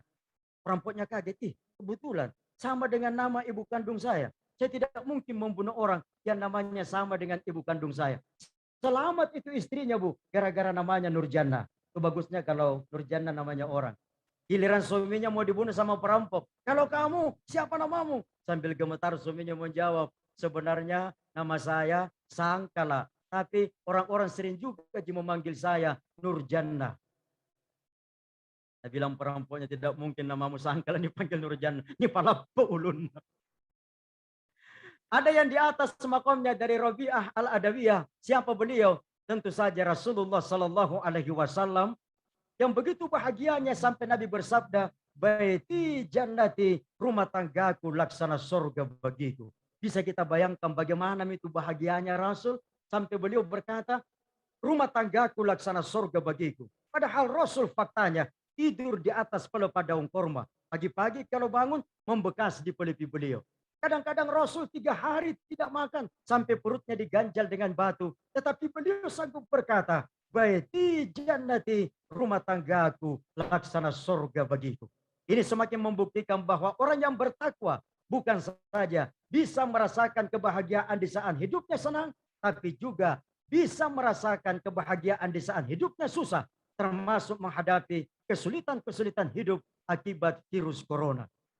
Makanya itu, ibu-ibu, halo ibu-ibu, halo ibu-ibu, kalau cari calon suami untuk anak-anak ta, carilah calon suami yang berkepribadian. Calon suami berkepribadian itu artinya punya rumah pribadi, kendaraan pribadi. Begitu juga kalau cari calon istri untuk anak-anak ta, jangan hanya melihat calon istri itu karena cantiknya saja. Karena kecantikan itu bukan jaminan. Yang bisa jadi jaminan adalah sertifikat dan BPKB. Dan ternyata tidak semua perempuan itu mandiri. Ada juga yang BRI, BNI, BCA, Sulselbar, dan Bambang lainnya. Kriteria utama cari calon suami dan calon istri adalah karena takwanya. Yang ketiga, yang terakhir, kenapa Allah perintahkan hamba-hambanya untuk bersabar ketika menghadapi musibah? Karena orang yang bersabar itu akan diberikan kemudahan sesudah kesulitannya. Dalam flyer di media sosial sering sekali saya menulis, Allah memberimu kesulitan karena Allah akan memberimu kemudahan. Ini bukan kata-kata mutiara untuk menghibur mereka yang sedang berduka. Ini adalah ketetapan Allah bahwa sesudah kesulitan ada kemudahan. Baca ke surah Al-Insyirah ayat 5-6, Allah berfirman, fa inna ma'al usri yusra, inna ma'al usri yusra. Maka sesungguhnya sesudah kesulitan ada kemudahan, sesungguhnya sesudah kesulitan ada kemudahan. Saya memberikan pandangan kemarin kepada adik-adik mahasiswa bahwa salah satu cara untuk meningkatkan imunitas sekarang, karena faktanya memang virus corona ini ada, kita harus tetap waspada, memakai masker, jaga jarak, rajin cuci tangan, hindari kerumunan. Kita juga harus mengisi pikiran kita dengan pikiran-pikiran yang baik. Kita harus mengisi pikiran-pikiran kita dengan pikiran-pikiran yang positif. Saya masih teringat sambutan Bapak Bupati pada suatu momen bersama dengan beliau bahwa berpikir saja yang baik-baik. Karena kalau pikiran kita negatif itu bisa menurunkan imun tubuh kita. Izinkan saya menegaskannya secara ilmiah. Mohon izin saya selingi sedikit. Dalam hukum vibrasi, di mana orang juga sering menyebutnya dengan the law of attraction atau LOA, hukum tarik-menarik, disebutkan bahwa apa yang ada di dalam otak, pikiran, itu bisa diperbesar oleh jantung 5.000 kali. Jadi kalau yang ada di pikiran kita adalah sesuatu yang positif, ingat Allah, semakin bertakwa, makin bahagia, akan diperbesar oleh jantung kita sehingga imun tubuh kita bisa meningkat. Sehingga ada yang pernah mengusulkan sebaiknya itu rumah sakit kalau bisa diganti saja namanya menjadi rumah sehat. Karena mungkin orang cuma setengah sakit baru masuk ke halamannya, dia baca papan info di depan, rumah sakit. Oh, ini memang tempatnya orang sakit. Rekam di dalam otaknya, diperbesar oleh jantungnya, betul-betul jadi sakit. Dan ternyata rumah sakit dalam bahasa Arab, luruskan kalau saya keliru, bahasa Arabnya rumah sakit adalah mustashfa. Artinya tempat kesehatan. Dalam bahasa Inggrisnya rumah sakit adalah hospital, rumah kedamaian. Salah satu artinya adalah rumah kedamaian. Jadi dalam bahasa Arab, mustashfa, rumah kesehatan. Dalam bahasa Inggris, hospital, rumah kedamaian. Kata mentonjeng karena rumah sakit. Saya kaget sekali baca hasil riset dari Harvard University. Luruskan kalau saya keliru. Orang yang merokok tidak disertai dengan pikiran, rokok berbahaya. Rata-rata umurnya lebih panjang daripada orang yang merokok disertai dengan pikiran, rokok berbahaya. Analisisnya adalah, kalau orang merokok disertai pikiran rokok berbahaya, ada dua zat beracun yang mengenai dirinya. Zat beracun yang pertama adalah atantumi, nikotin yang bersumber dari tembakau. Zat beracun yang kedua adalah pikiran tentang rokok berbahaya. Makanya ada orang, tipsnya wahai para ahli hisab, kalau terpaksa harus merokok, merokoklah tanpa ada pikiran bahwa rokok berbahaya. Makanya ada orang merokok tidak mati-mati sampai sekarang, Pak. Bahkan ada di kampung, kalau runa tambah kotong, kan jadi gulung. Umurnya sampai 100 tahun. Ada orang perokok tidak mati-mati karena pada saat dia merokok, natin tulus, tidak ada beban. Apa rumbunya mereka lurus dan segama. Tapi itu ranking ketiga. Ranking ketiga. Mau kita tahu ranking pertamanya? Ranking pertamanya adalah tidak merokok dan berpikiran positif. Karena ada perokok, dia tulis statusnya di Facebook. Sejak saya membaca buku tentang bahaya merokok, maka mulai hari ini saya putuskan untuk berhenti membaca buku itu. Bukan atau mau kemari kaluru, ternyata berhenti membaca buku itu. Rokok-rokok betul dokter, aku tanya dokter, jangan tahu makia kaluru nak kita rokok-rokok kaman. Ibarat saya sudah 40 tahun merokok, Dok.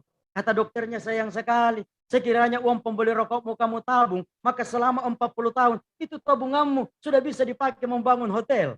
Dasar perokok dia bertanya, dokter merokok tidak? Oh, saya tidak merokok kan saya dokter. Berapa mi hotel sudah kita bangun Pak Dokter? Kemarin tonyo itu dibalik kalau kemarin tonyo dibangun hotel. Itu perlunya kita memperbaiki pikiran-pikiran kita, berbaik sangka kepada Allah. Hidup susah itu memang sangat tidak menyenangkan. Sangat tidak menyenangkan hidup susah itu. Saya cuma ingin mengingatkan firman Allah dalam surah Al-Baqarah ayat 216, wa asa an takrahu syai'aw wa huwa khairul lakum wa asa an tuhibbu syai'aw wa huwa syarrul lakum wallahu ya'lamu wa antum la ta'lamun. Boleh jadi kata Allah, kamu tidak menyukai sesuatu padahal itu baik bagimu. Boleh jadi juga kata Allah, kamu menyukai sesuatu padahal itu tidak baik bagimu. Allah Maha tahu, kalian tidak tahu apa-apa. Karena itu menghadapi musibah, kipatannya kita lasatari Allah Ta'ala, gantungkan hidup kita kepada Allah sambil berucap, Inna lillah wa inna ilaihi raji'un. Segalanya berasal dari Allah, segalanya akan kembali kepada Allah. Ini saja yang saya sampaikan pada malam hari ini. Semoga ada manfaatnya. Terima kasih perhatian kita semua. Bapak Ibu, baik yang hadir secara virtual maupun yang offline. Dan oleh MC tadi saya diberikan amanah untuk memimpin doa. Mari kita bersama-sama memanjatkan doa. Bismillahirrahmanirrahim. Alhamdulillah. Alladzi hadana lil iman. Wa zayyanahu fi qulubina. وَقَرَّحَ إِلَيْنَا الْكُفْرَ وَالْفُسُوقَ وَالْعِصْيَانَ أَشْهَدُ أَنْ لَا إِلَهَ إِلَّا اللَّهُ وَحْدَهُ لَا شَرِيكَ لَهُ الْمُلْكُ وَلَهُ الْحَمْدُ يُحْيِي وَيُمِيتُ وَهُوَ عَلَى كُلِّ شَيْءٍ قَدِيرٌ وَأَشْهَدُ أَنَّ مُحَمَّدًا عَبْدُهُ وَرَسُولُهُ الْمَبْعُوثُ رَحْمَةً لِلْعَالَمِينَ اللهم صل وسلم على نبينا محمد وعلى آله وصحبه أجمعين. Ya Allah, ya Tuhan kami, pada malam hari ini kami melangsungkan takziah atas berpulangnya ke rahmatullah hamba-Mu almarhum Andi Darussalam Tabusalam. Kami memohon kepadamu ya Allah, ampuni segala dosa dan kesalahan almarhum. Jadikanlah segala aktivitasnya di dunia bernilai ibadah yang Engkau terima ya Allah. Kepada keluarga yang ditinggalkan, berikan kekuatan iman, ketabahan dan kesabaran untuk menerima ujian dan cobaan ini. Lapangkanlah kubur almarhum, berikanlah cahaya kepada almarhum, berikan keselamatan di alam kubur dan di akhirat nanti. Ya Allah, ya Tuhan kami, pada segenap jamaah yang hadir pada malam hari ini, kami memohon kepadamu, jadikanlah hati-hati kami sebagai hati yang senantiasa ingat kepada kematian.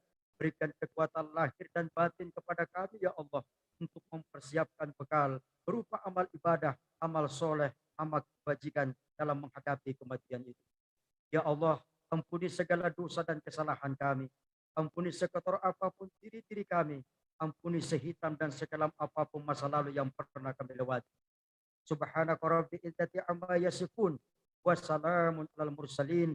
Walhamdulillahi rabbil alamin. Amin ya rabbal alamin. Terima kasih, mohon maaf. Wassalamualaikum warahmatullahi wabarakatuh. Waalaikumsalam warahmatullahi wabarakatuh.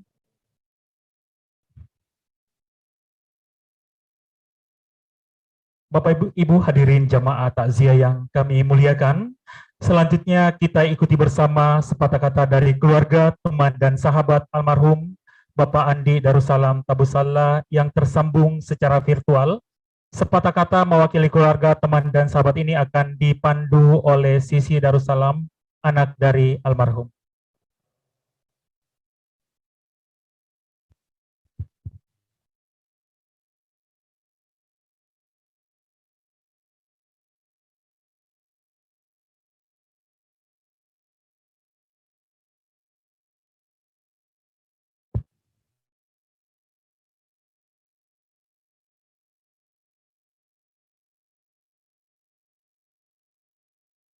Assalamualaikum.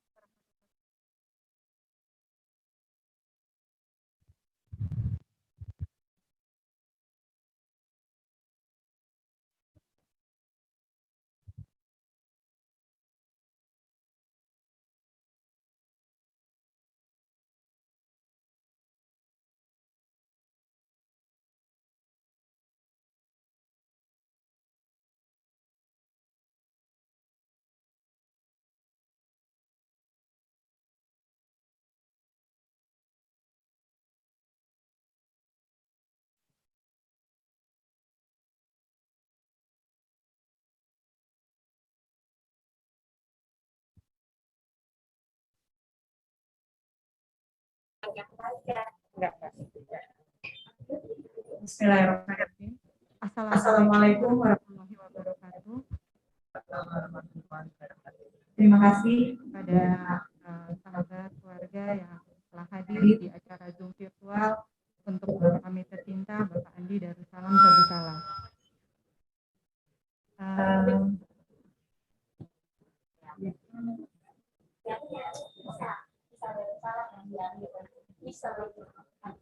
Agenda selanjutnya kita akan mendengarkan sepatah dua kata dari keluarga dan Bapak ini yang juga hadir di dalam virtual ini. Pertama-tama sepatah dua kata ini dan juga ucapan terima kasih yang akan diberikan oleh yang kebetulan hadir pada saat ini di Makassar, yaitu Isah dari kami persilahkan.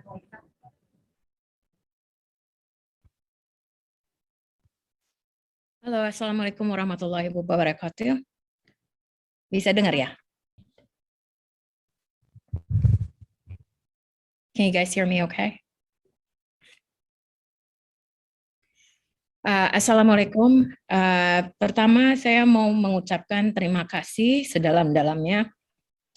Yang pertama untuk Tante Nana dan juga untuk saudara-saudara saya yang di Indonesia, Ponglina, Sisi, Nur, Aziza, Amri, Devo, dan Pope, dan suami dan istri mereka.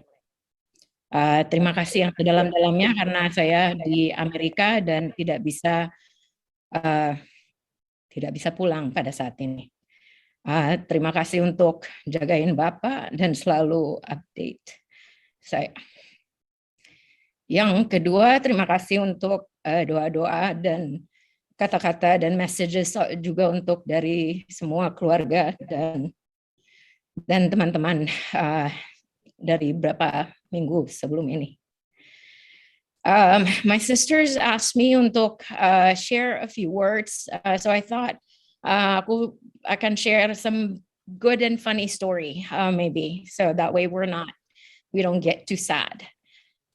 Untuk yang kenal sama Bapak, pasti tahu bahwa Bapak itu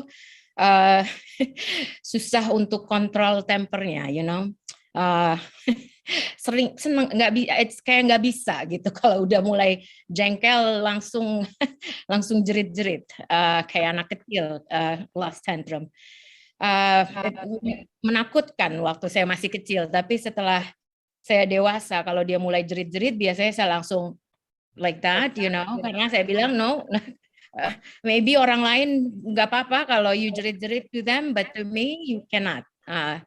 Tapi pernah waktu itu once di Singapura di rumah sakit, saya nggak ingat kita lagi diskusi apa, dia nggak setuju dan langsung jerit-jerit, so I went like this. Dia tetap jerit-jerit, so I went like this, I closed my ears. Terus masih jerit-jerit, akhirnya saya bangun dan saya bilang, okay, I'm leaving ya, saya keluar, tapi akan baru balik kalau udah tantrumnya udah tenang. Otherwise saya nggak mau stay di kamar. Terus dia 15-20 menit kemudian dia text saya, oke, balik, sorry.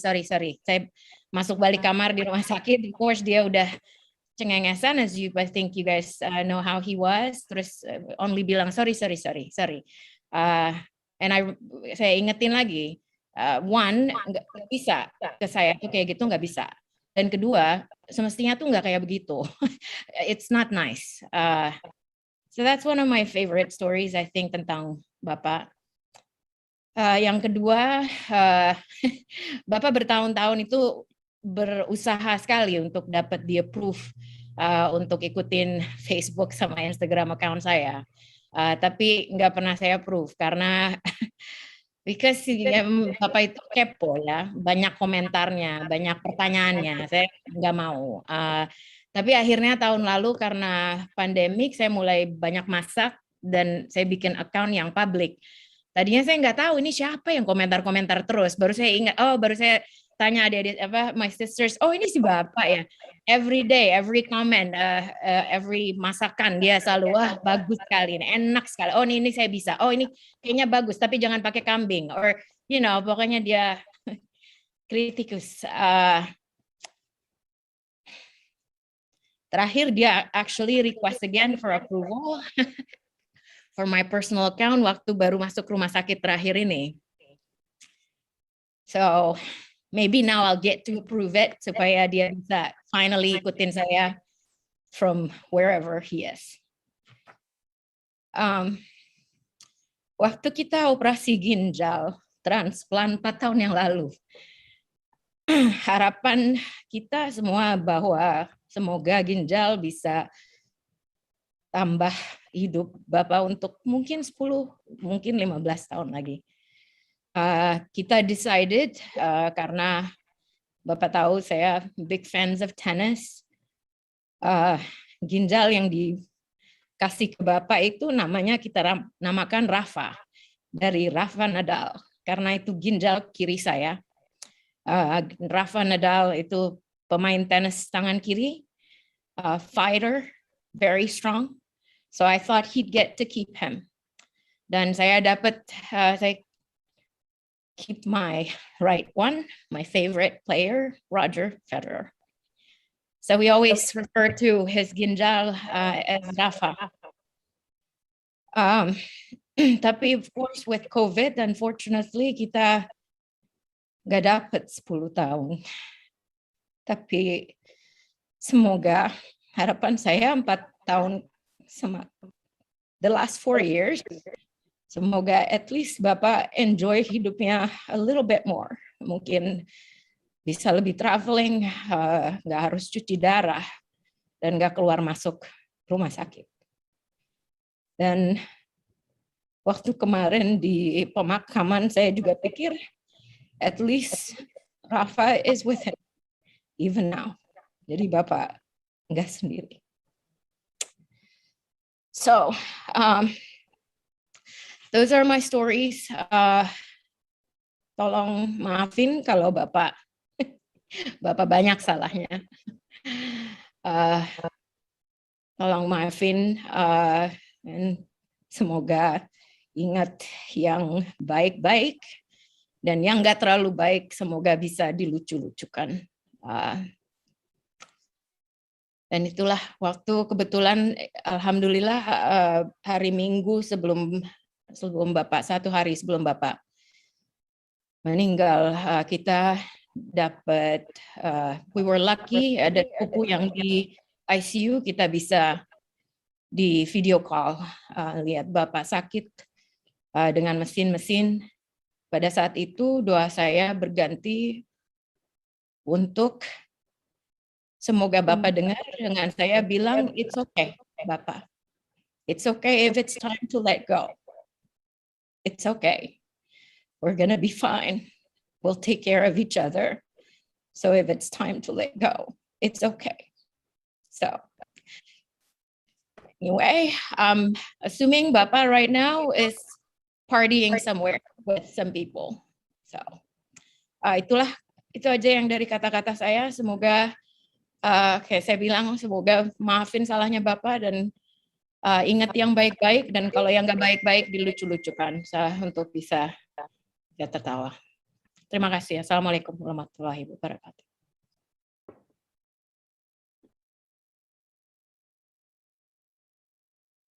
Waalaikumsalam warahmatullahi wabarakatuh. Moisa, terima kasih, dan insya Allah kita akan bertemu segera dan kita bisa kembali ke Makassar sama untuk doa di pemakaman Bapak. Insya Allah pun. Saat ini juga hadir keluarga Bapak, adik-adik Bapak yang di Filipina, dan juga ada Mami Winnie, istri dari ayah Bapak tercinta yaitu almarhum Andi Tabusala. Saya persilahkan Tante Winnie atau Mami Winnie yang biasa Bapak panggil terakhir-akhir ini untuk bisa mengucapkan sepatah dua kata.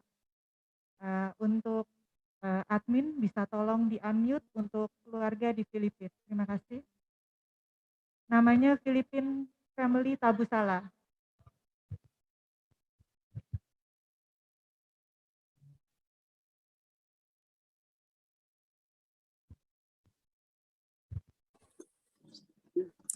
Assalamualaikum. Assalamualaikum Can you hear me? warahmatullahi wabarakatuh. Ya. Saya bisa dengar ya? Bisa dengar. Oke. Saya minta maaf, bahasa saya kurang bagus. Can I say it in English? Yes. Yes, okay. So saya ingat the first time I met Mas Darus, I used to call him Mas Darus. Itu tahun 87, 88. That's when I married their father, Andy, yang almarhum Andy Tabusala. So honestly, I was afraid of him because he looked very strict. And every time we will see each other, he would always tell me, take care of my papa, okay? Take care of my papa. That's what he always said to me. So, but in time, I realized that he just looked very serious face. But I think because he has so much responsibilities. Yes, he is very strict and disciplined. But we all know that he has a soft heart, kind-hearted, baik hati, cepat menangis. I am so happy, grateful that he had chance to visit us here in Philippines with Kakanana 2 years ago. We get to spend time together and I get to know him well too. So just like his father, he is very generous and loving. He took care of everyone. He loves helping people and they both love music. So Mas Darus, Andy Darussalam, my son, thank you for your love and care to your siblings, sa mga adik-adik, the whole family. You are always loved and never forgotten. May your soul rest in Amen. Amen. Assalamualaikum warahmatullahi wabarakatuh. Waalaikumsalam warahmatullahi wabarakatuh. Terima kasih.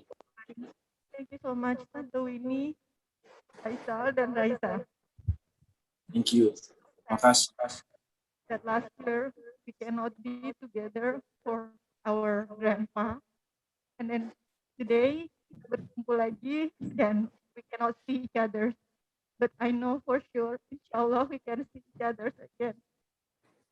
Yes, inshallah we'll see each other again. Yes, inshallah. Lanjutkan sambutan atau beberapa patah kata dari perwakilan adik-adik Bapak yang tercinta yang juga tidak bisa hadir di sini, tapi kita tahu for sure doanya tidak pernah lepas dari hari pertama Bapak sakit, dan yang akan diwakilkan oleh Om Abdus, yaitu Andi Abdussalam Tabusala.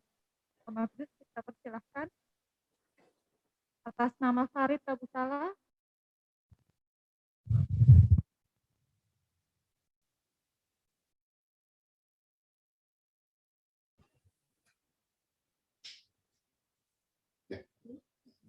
Udah dengar ya?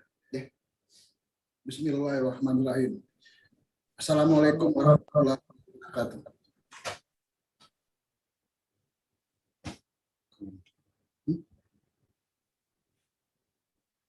Tes.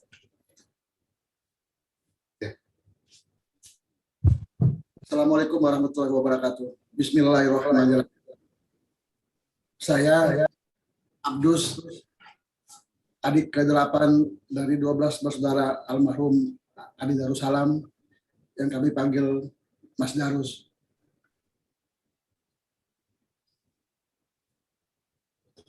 Mas Darus orang baik, keras tapi baik. Semua keluarga ditolong dan dibantu apapun kesusahannya. Saya ingat terakhir sama Mas Darus almarhum 2 bulan yang lalu waktu acara cucu saya dengan Kak Nana hadir di situ. Kami bercanda, ketawa dengan riang dan kami sempat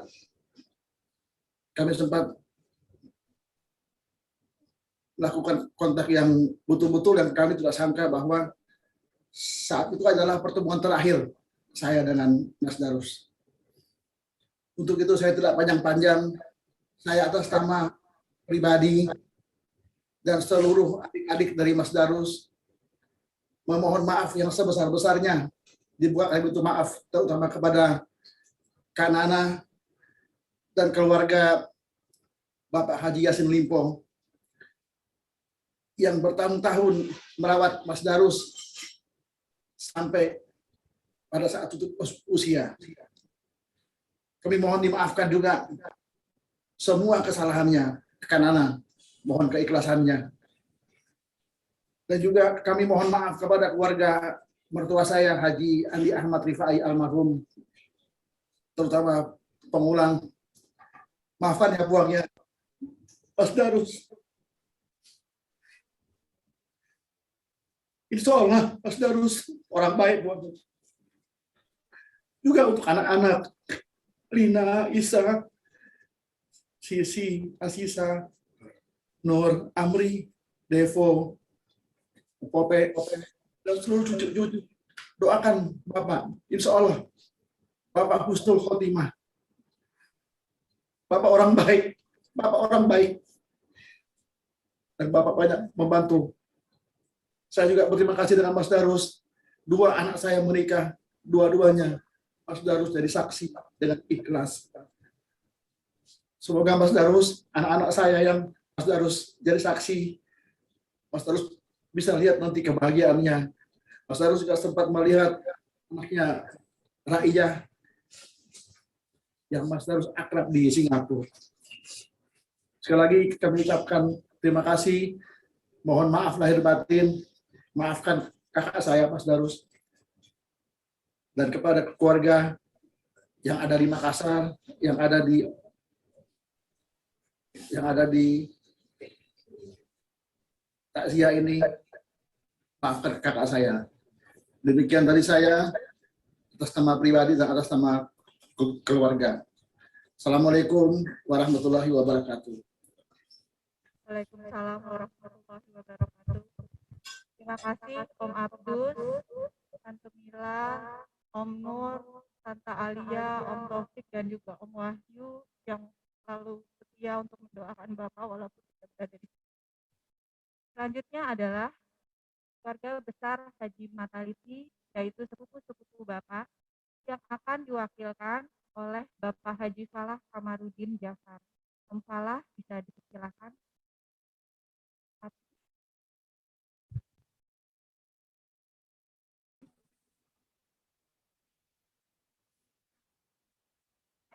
Bismillahirrahmanirrahim. Assalamualaikum warahmatullahi wabarakatuh. Alhamdulillahirabbil alamin. Wassalatu wassalamu ala asrafil anbiya'i wal mursalin Sayyidina Muhammad wa ala alihi washabbi ajmain. Amma ba'd. Pertama-tama perkenankanlah saya untuk dapat memperkenalkan diri saya. Nama saya Falah Kamarudin Jafar. Saya adalah putra ketiga dari almarhum Haji Kamarudin Jafar dan almarhumah Hajjah Rabiah binti Mataliti.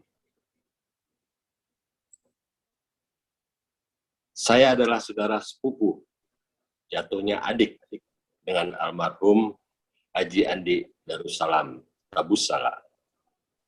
Putra pertama dari almarhum Haji Andi Tabussalam dan almarhumah Hajjah Siti Maryam binti Mataliti.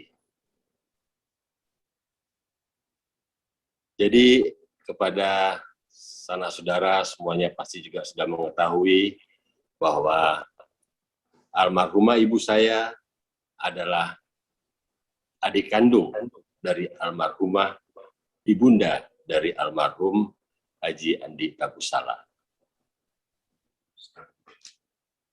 Jadi pada malam hari ini saya akan mewakili atas nama keluarga besar dari Haji Mataliti untuk dapat menyampaikan pesan dan kesan yang pernah kami alami selama hidup kami. Sebagaimana diketahui, saya dan keluarga dari almarhum, sejak kecil kami semuanya berada di kota Surabaya. Sejak kecil kami semuanya sudah dididik oleh nenek kita semuanya untuk sama-sama berangkat beribadah, berangkat dari saat asar bersama dengan nenek Iti, bersama dengan Mas Darussalam, juga dengan saudara-saudara sepupu yang lain. Kita semuanya diajak untuk beribadah di Masjid Mujahidin Perak, sampai dengan Ba'da Isya kita pulang bersama-sama. Jadi pada malam hari ini saya akan menyampaikan pengalaman cerita kecil masa kami kecil di Surabaya. Sebagaimana diketahui kita semuanya pada waktu masih kecil, cucu-cucu dari Haji Mataliti semuanya berdomisili di Surabaya. Pada waktu itu saya sangat adalah Mas Salam atau Daeng Salam. Pada waktu kecil kami semuanya ada beberapa cucu-cucu dari Haji Mataliti berjumlah 5 orang. Kita semua sama-sama dihitankan secara bersama-sama. 5 orang itu adalah Mas Andi Darussalam, Mas Wahyu, Mas Islam, kakak saya sendiri, dan adik saya, Fitrah. Bisa dibayangkan pada waktu itu kita dihitankan secara bersama-sama, mungkin istilahnya sekarang adalah khitan massal. Pada waktu itu nenek kami yang mengajak kita semuanya untuk bersama-sama. Dihitankan secara bersama. Kita bersepakat semuanya berangkat pagi hari menuju ke rumah sakit. Dengan perasaan kita masing-masing semuanya. Jujur, mempunyai rasa takut untuk dihitankan pada waktu itu. Sampai di rumah sakit, kita semuanya maju mundur. Maju mundur. Siapa duluan? Siapa duluan? Apa yang terjadi pada saat itu, Mas Salam memberanikan diri dan menyatakan, saya duluan. Mudah-mudahan kita semuanya bisa selesai hari ini dengan cepat, urut-urutan. Mudah-mudahan semuanya tidak ada apa-apa. Disitulah pada saat Mas Salam berangkat masuk ke dalam ruang kamar untuk dihitankan, kami semuanya di luar tetap mempunyai rasa cemas dan rasa was-was. Sambil berdoa mudah-mudahan semuanya berjalan dengan baik. Tidak berapa lama waktunya, kira-kira sekitar 30 menit, kemudian Mas Salam keluar dengan memakai sarung. Sambil terbata-bata, saya membayangkan memang ada rasa sakit kayaknya dirasakan. Tapi apa kata Mas Salam? Tidak apa-apa, tidak sakit, enak. Ayo, siapa yang mau nomor 2? Kami di antara berempat masih pikir mana, siapa lagi masuk nomor 2? Mas Wahyu, kita minta maju. Mas Wahyu mundur. Kemudian kakak saya Islam maju.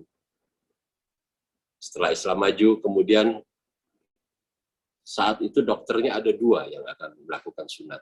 Jadi harus ada 2 orang bisa masuk. Barulah Mas Wahyu masuk.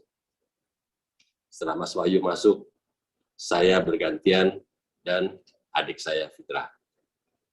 Singkat cerita, kami semuanya alhamdulillah telah berhasil pada hari itu dihitankan secara bersama-sama di Rumah Sakit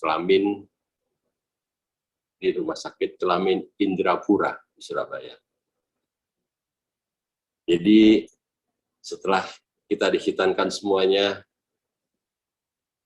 kita pulang bersama-sama dengan nenek kita, Nenek Iti. Di situ saya lihat juga Mas Darus yang memimpin kita semuanya. Gak sakit kan? Gak sakit kan? Kita bilang, enggak, kita pulang. Kita semua dia wajibkan untuk pulang ke rumah Iti, ke rumah nenek kami di Haji di Raya Ketabang. Kita semuanya kumpul semuanya di sana. Dalam perjalanan pulang, kita semuanya dalam satu mobil. Pada waktu itu mobilnya besar. Mobilnya Dodge kalau nggak salah. Mobil yang kita pakai itu adalah mobil pemberian dari almarhum Haji Tabusala untuk nenek kami. Jadi kami naik kendaraan itu secara bersama-sama semuanya. Sampai dengan selamat tiba di rumah di Ketabang, kita semuanya dipimpin oleh Mas Darus. Dia bilang, sebentar lagi nenek-nenek kita akan datang. Kalau nenek-nenek kita datang, pasti akan bawa uang. Kita jangan berebut. Kita harus tertib semuanya. Kita duduk semuanya. Nanti kalau Yahya datang, kita diam. Pasti dikasih uang kita. Jadi kita diarahkan oleh Mas Darus pada waktu itu, ya saya merasakan, ya saya sebagai adik ngikut saja. Betul seperti apa yang disampaikan oleh Pak Darus, semuanya dalam berjalan seperti apa yang dibayangkan oleh Mas Darus. Di sini saya mempunyai kesan bahwa Mas Darus memang mempunyai leadership sejak dari kecil. Beliau selalu memimpin kami, adik-adiknya, untuk selalu menjadi anak laki-laki yang berani dan bertanggung jawab. Demikianlah sekilas cerita yang dapat saya sampaikan pada masa kecil kami. Tiada berapa lama kemudian, keluarga dari almarhum Haji Andi Tabusala beserta dengan seluruh keluarganya hijrah menuju ke Jakarta.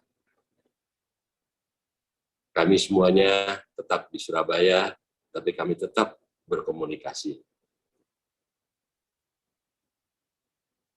Kami semuanya juga tetap mengingat bahwa Mas Darus, kalau dahulu kami manggilnya adalah Mas Salam. Dahulu kami manggilnya semuanya Mas Salam, Mas Salam. Tapi setelah dengan waktu sekian lama, akhirnya kami manggil ya memang jadi Mas Darus. Ya, Mas Darus Salam.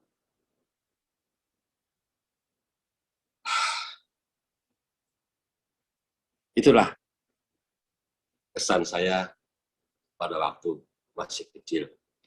Saat ini, alhamdulillah, saya sudah merantau dan berdomisili di kota metropolitan di Jakarta ini. Meskipun kita sama-sama di Jakarta dengan keluarga, dengan Nur, dengan Abdus, dengan Alia, dengan Taufik, kita sama-sama di Jakarta, Bogor, tapi kita jarang bertemu. Alhamdulillah kita mempunyai grup WA, bisa berkomunikasi. Mudah-mudahan kita akan bisa tetap bersilaturahmi meskipun kita tidak bisa bertatap muka. Dalam kesempatan yang baik ini, perkenankan saya mewakili keluarga besar almarhum Haji Mataliti untuk menyampaikan ucapan terima kasih dan penghargaan yang setinggi-tingginya kepada seluruh kerabat sanak famili almarhum Haji Mataliti yang berada di Surabaya, Kota Malang, Jakarta, Bogor, Tangerang, Bekasi, Bandung, Makassar, Batam, dan yang berada di Doha, Qatar, yang telah sempat hadir pada malam hari ini untuk mengikuti acara taksiah pada malam hari ini. Ucapan yang sama juga saya sampaikan kepada keluarga besar almarhum M. Yasin Limpo yang telah banyak meluangkan waktunya dan merawat kakak kami sejak sakit sampai dengan pemakaman di peristirahatan yang terakhir. Semoga amal ibadah yang pernah kita lakukan semuanya akan mendapatkan balasan yang setimpal dari Allah Subhanahu wa Ta'ala. Dan marilah kita berdoa, semogalah almarhum kakak kami Haji Andi Darussalam Tabussala diampuni segala dosanya, diterima segala amal ibadahnya, setelah mendapatkan tempat yang layak di sisinya. Billahi taufik wal hidayah. Assalamualaikum warahmatullahi wabarakatuh.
Silahkan.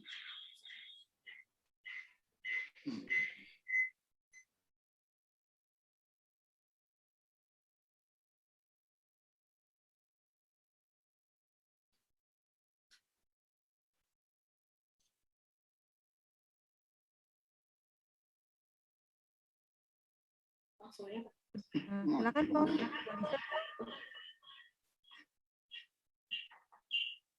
Silakan. Ya, sudah kedengaran Pong. Sudah kedengaran. Kedengaran? Sudah Pong. Oke.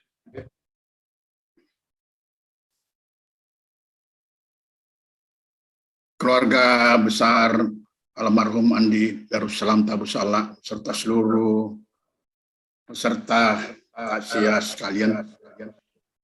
Assalamualaikum warahmatullahi taala wabarakatuh.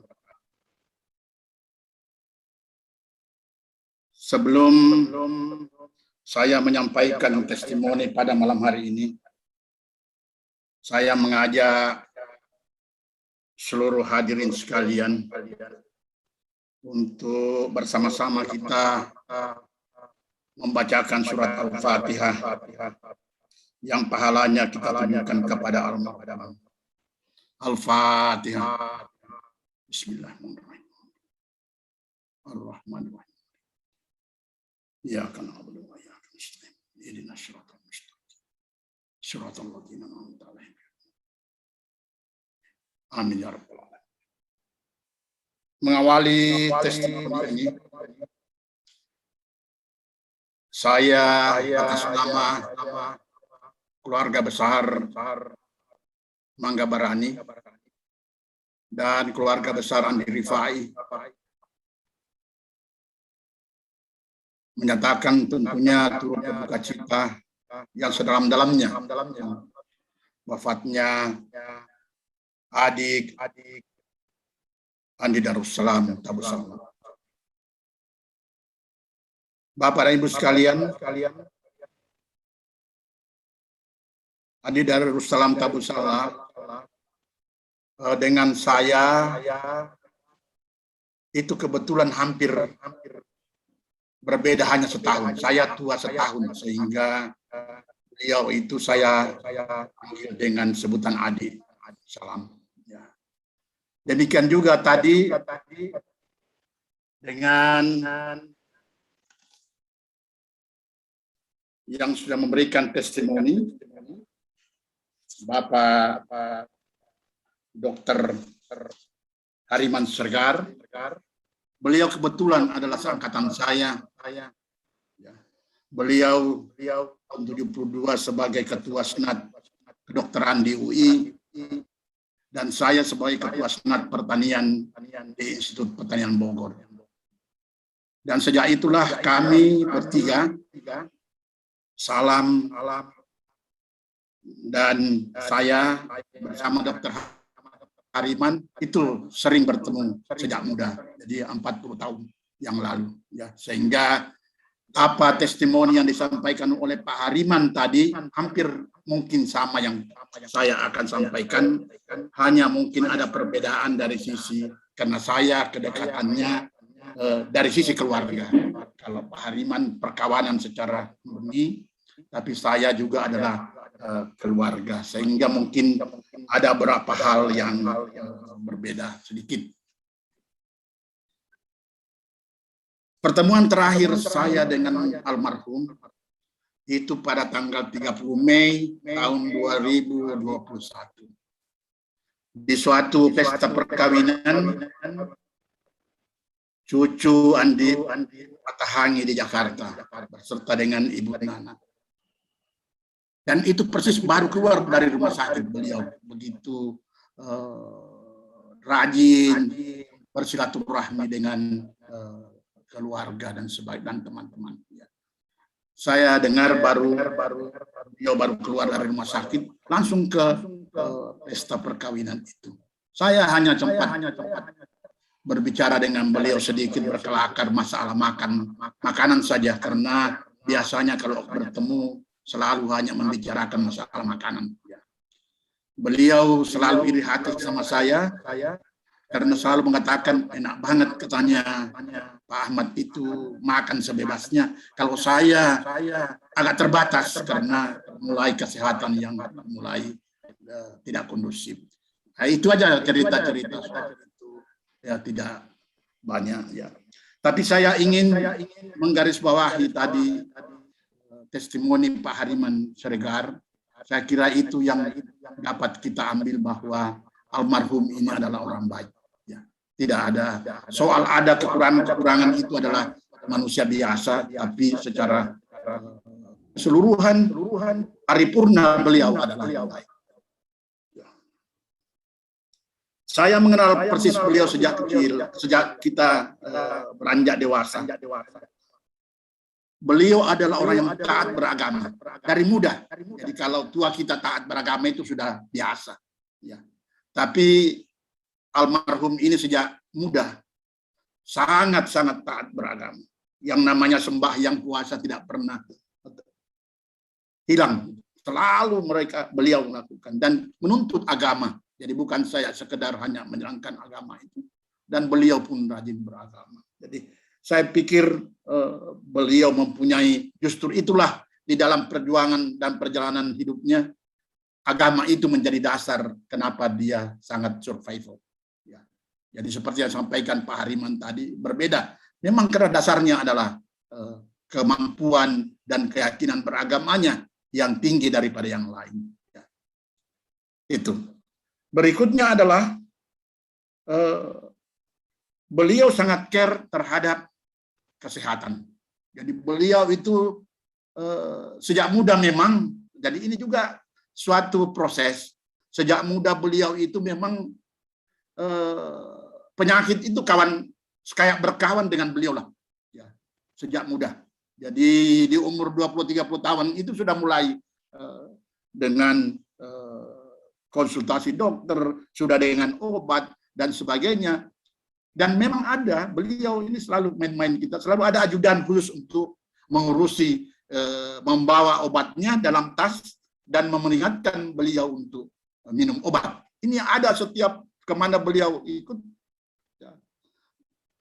Beliau selalu membawa ajudan itu untuk harus mengurusi itu. Ya. Sampai beliau dewasa, sampai tua. Jadi ini menurut satu bahagian daripada kedisiplinan beliau. Dan pernah terjadi suatu bukan anekdot, tapi suatu kejadian. Dan bersamalah kita dengan Dr. Hariman, lagi sibuk-sibuknya beliau lagi menerima pasien. Rupanya almarhum ini cuma sakit flu. Beliau sakit flu, tapi butuh ke dokter. Jadi ajudannya lah diminta untuk ketemu dokter, dan lagi sibuk-sibuknya dokter ditanya, Pak Salam sakit apa? Sakit flu. Tertawa dokter, sudahlah nanti selesai semua pasien kita periksa baru saya ke sana lah. Jadi begitu beliau sangat memperhatikan kesehatannya. Jadi sampai hal flu pun minta dokter untuk merawatnya. Jadi biasalah beliau itu dalam hidupnya menyatu dengan proses kesehatan. Berikutnya adalah pembinaan keluarga. Saya pikir ini ada sedikit perbedaan saya dengan Pak Dr. Hariman. Memang tadi, walaupun bagaimana sibuknya beliau, seperti kelihatan tidak melakukan care kepada keluarga, tapi bukan. Perhatian beliau kepada keluarga sangatlah tinggi. Terhadap anak-anaknya, terhadap saudara-saudaranya, dan terhadap orang lain. Ya. Jadi beliau sangat care terhadap pembinaan anak-anak. Sekolah anak-anaknya diperhatikan dengan sangat, dan cucunya. Anak-anaknya disekolahkan ke luar negeri. Semuanya, hampir semuanya di luar negeri. Ya. Tapi kehebatan beliau adalah memberi akhlak, mendidik anaknya mempunyai akhlak yang tinggi dan sopan santun. Walaupun mereka berotak Amerika, tapi berhati Indonesia. Itulah beliau. Jadi anak-anaknya punya sopan santun, punya menghormati kepada orang tua, ya, dan sebagainya. Walaupun mereka mendapat mengecap pendidikan di Amerika. Seperti tadi Ananda Isa yang sudah belajar di Amerika, bekerja di Amerika, dan berpikiran sudah tentu berbeda dengan kalau dia berpendidikan di Indonesia. Tapi bagaimanapun juga, Ananda Isa merelakan sebahagian organ yang penting untuk melanjut agar orang tuanya bisa lanjut usianya sebagainya. Menyerahkan sebahagian untuk dicangkokkan kepada orang tuanya. Saya kira ini kalau kita berpikir hanya saintifik, berpikir Amerika-Amerikaan, tentu tidak akan terjadi ini. Tapi karena berpikir bukan soal ilmu, tapi ada di dalamnya pendidikan akhlak, moral, dan sebagainya. Sehingga bisa berotak Amerika, tapi harus berhati Indonesia dan Islam. Saya kira inilah yang menurut saya bagaimanapun juga budi pekerti anak-anaknya semuanya baik, sopan santun ya tetap terjaga dengan bagus. Yang tua dihormati dan sebagainya. Walaupun mungkin dalam hatinya ada unek-unek dan sebagainya. Ya.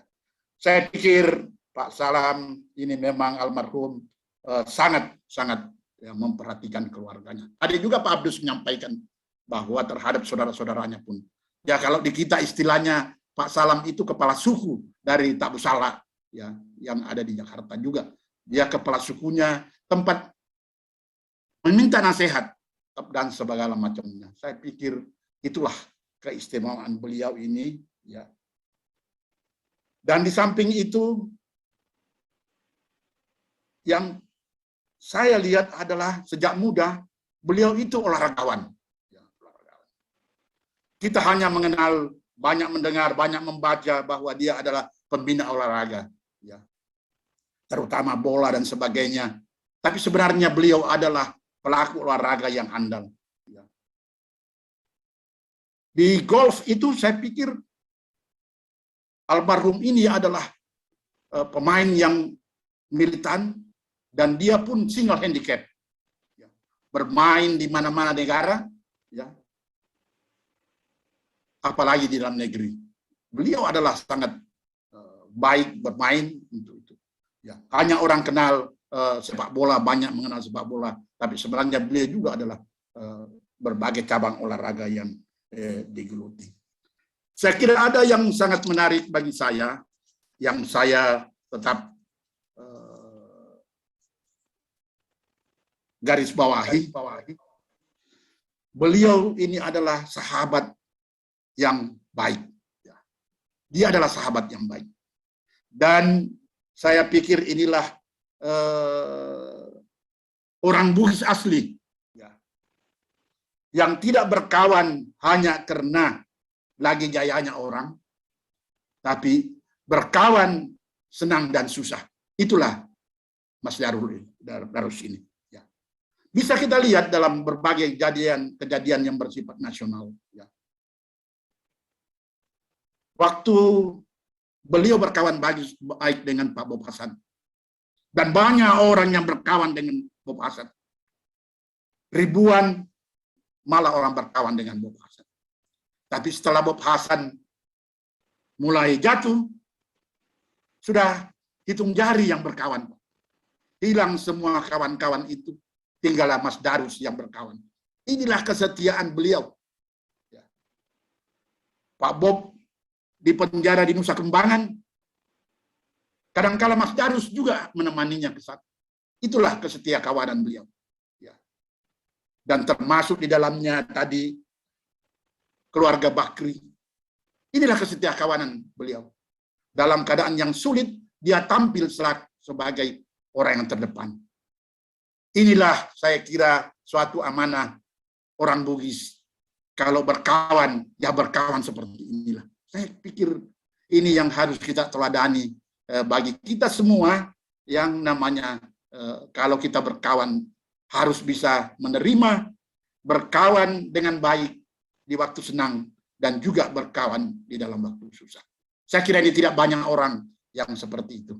Dan Mas Darus, inilah saya kira salah satu orang kebanggaan kita ya, yang bisa memperlihatkan itu, dan ini juga lah yang mengangkat nama ya, keluarga atau suku Bugis, bahwa itulah ciri orang Bugis yang sebenarnya, bahwa kawan itu adalah abadi. Saya kira Bapak dan Ibu sekalian, saya tidak banyak ingin menceritakan lagi, tapi beberapa poin tadi menurut hemat saya adalah hal-hal yang mengantarkan juga beliau nanti di alam kuburnya, ya di kuburnya dan di akhirat nanti. Karena ini adalah semua investasi akhirat semuanya. Ya. Akhirnya tentunya marilah kita bersama-sama kembali mendoakan almarhum. Mudah-mudahan diampunkan segala dosanya, dilapangkan kuburnya, dan diterangi kuburnya, dan diterima semua amal baiknya, dan mendapatkan tempat yang terbaik di sisi Allah Subhanahu wa Ta'ala. Amin, amin ya rabbal alamin. Selamat jalan adikku. Salam tabu salam. Wassalamualaikum warahmatullahi wabarakatuh. Waalaikumsalam warahmatullahi wabarakatuh. Terima kasih banyak Wang Mama atas waktu dan juga kata-kata baiknya mengenai Bapak, sangat mendalam. Sekarang lanjutkan, masih ada perwakilan dari grup bakti, yaitu PT Minarak Lapindo Jaya dan Minarak Group, yaitu Bapak Benjamin Sastrawiguna. Ada Bapak Benjamin atau yang biasa disebut dengan Om Beni, kami persilahkan.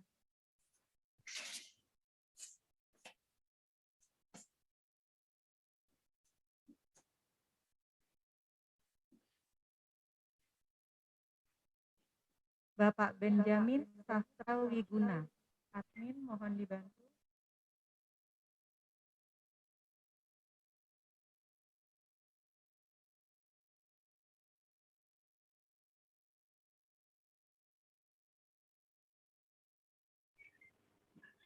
Bismillahirrahmanirrahim. Assalamualaikum warahmatullahi wabarakatuh.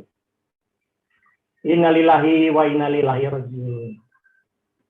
Saya atas nama direksi dan karyawan PT Minarak Lapindo Jaya dan PT Minarak Brantas Gas Incorporated beserta keluarga besarnya pada kesempatan ini menyampaikan turut berduka cita atas wafatnya Bapak Andi Darussalam Tabusalam yang dalam kesehariannya selalu dianggap sebagai orang tua kami, sahabat kami, guru kami, juga sebagai saudara tua kami. Kami bersaksi bahwa Pak Andi Darussalam Tabusalam adalah orang yang baik. Semoga Pak Andi Darussalam Tabusalam diampuni dosa-dosanya dan diterima amal ibadahnya, ditempatkan di sisi yang terbaik, di sisi Allah Subhanahu wa Ta'ala. Amin ya rabbal alamin. Untuk Ibu Teri Anka dan keluarga besar almarhum Bapak Haji M. Yasin Limpo beserta keluarga besar Bapak Andi Darussalam Tabusalam, semoga diberikan keikhlasan dan kesabaran yang lebih dalam menghadapinya.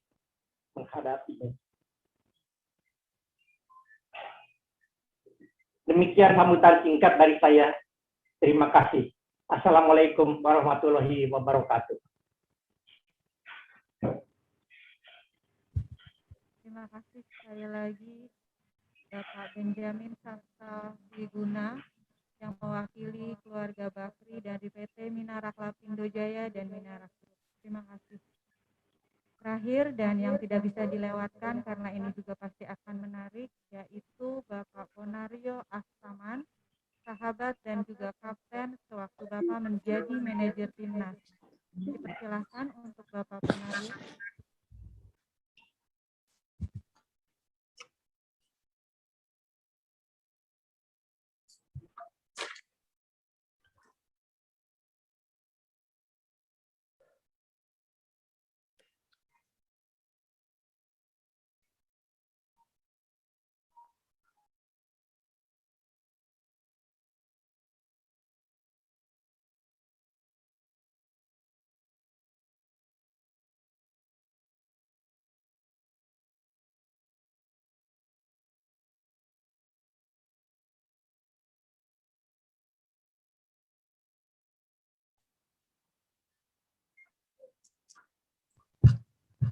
Silakan Bapak.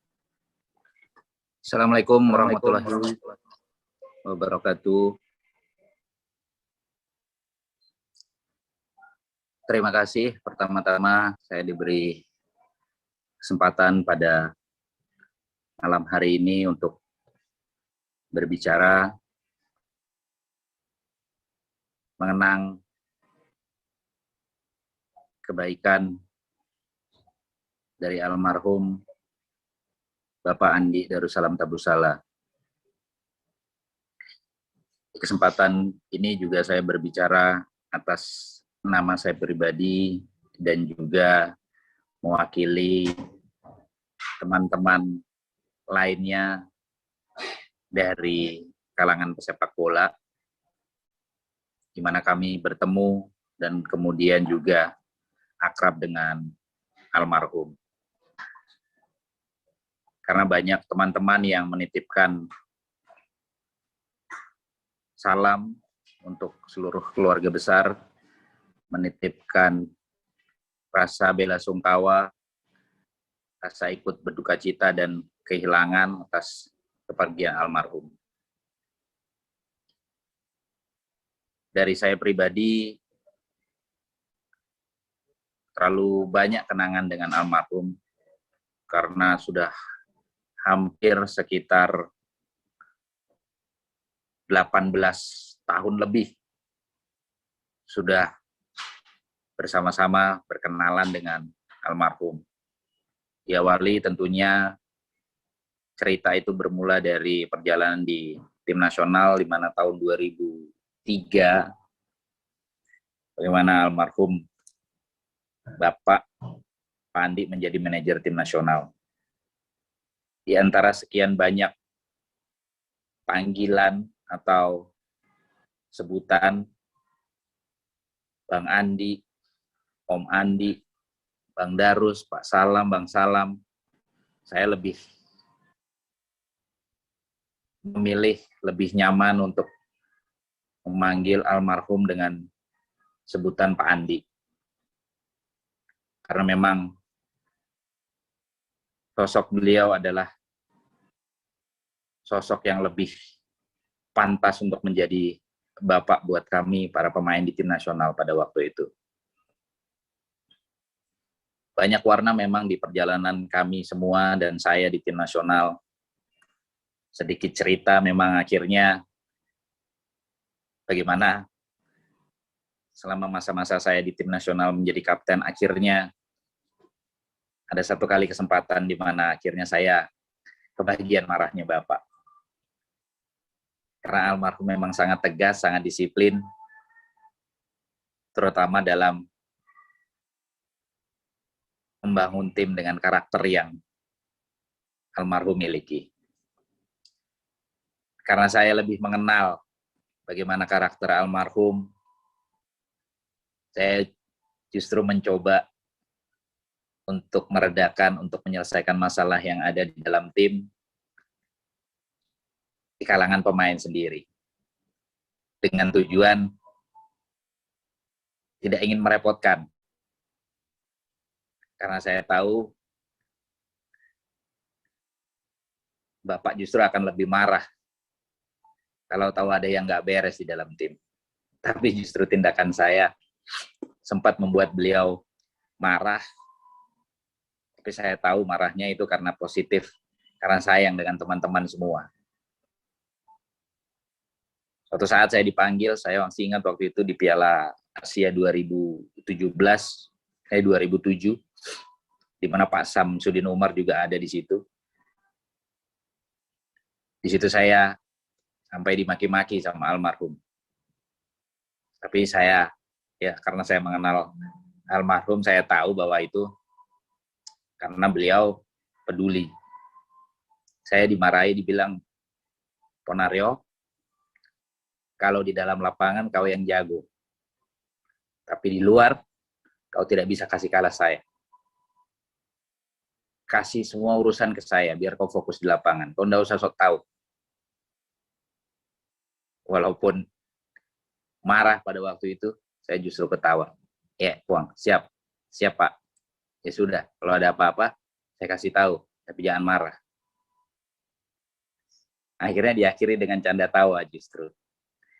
Dan selepas saya pensiun pun juga masih akrab dengan almarhum. Dan di sini lebih cair komunikasi, di mana beberapa kali saya kalau di Makassar menyempatkan mampir ke rumah, atau di Jakarta bertamu ke apartemen, ya di situ lebih cair walaupun memang lebih lama. Karena almarhum Bapak selalu minta temenin sampai bisa tidur.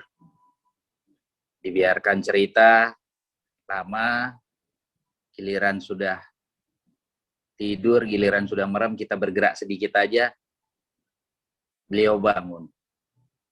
Mau kemana? Ya, pulang Pak, masa satu malam di sini. Tunggu belum selesai cerita. Bagaimana caranya orang sudah tidur tadi? Tidak, itu cuma merem sebentar. Ayo, apa lagi? Kalau enggak sampai mohon-mohon pulang, enggak dikasih pulang. Sudah Pak, saya pulang. Besok kita cerita lagi. Oh iya, sudah. Kalau cerita tentang bola enggak ada habisnya sama almarhum. Karena semuanya, ya dia tahu. Dari A sampai Z, betul-betul dikuasai. Apalagi kalau sudah masuk dunia komentator, di mana beberapa tahun terakhir saya jadi komentator, kalau sudah dipancing soal MU, enggak berhenti cerita karena beliau kebetulan sama fans MU. Jadi ya udah, pancing pertanyaan sedikit aja, sisanya kita tenggar dengan cerita. Ya itulah sedikit kenangan yang tidak bisa dilupakan tentang Pak Andi. Bagaimana selalu dengan sepak bola itu memang betul-betul tidak dipisahkan. Tidak ada waktu sepertinya yang tidak digunakan untuk berbicara tentang sepak bola.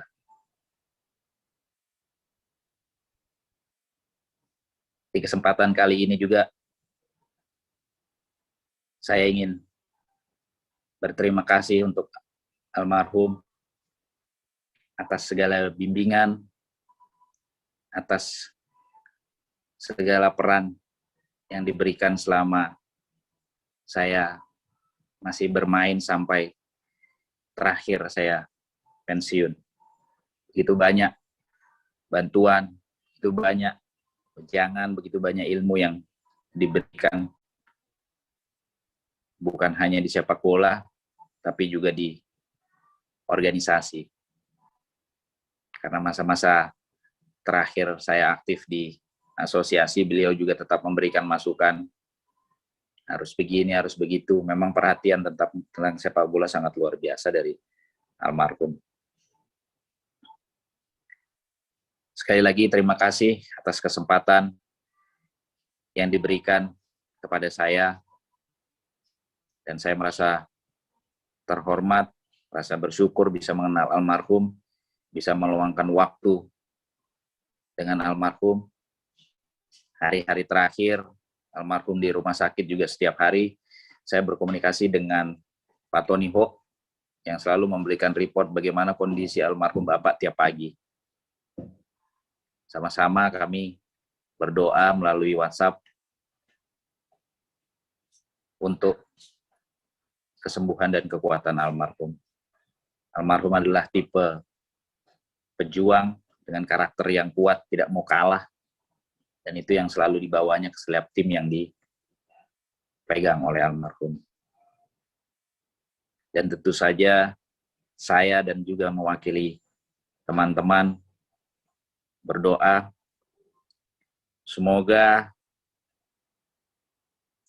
seluruh dosa-dosa almarhum diampuni, seluruh amal almarhum diterima, dan mendapat tempat yang terbaik di sisi Allah Subhanahu wa Ta'ala. Dan untuk keluarga besar,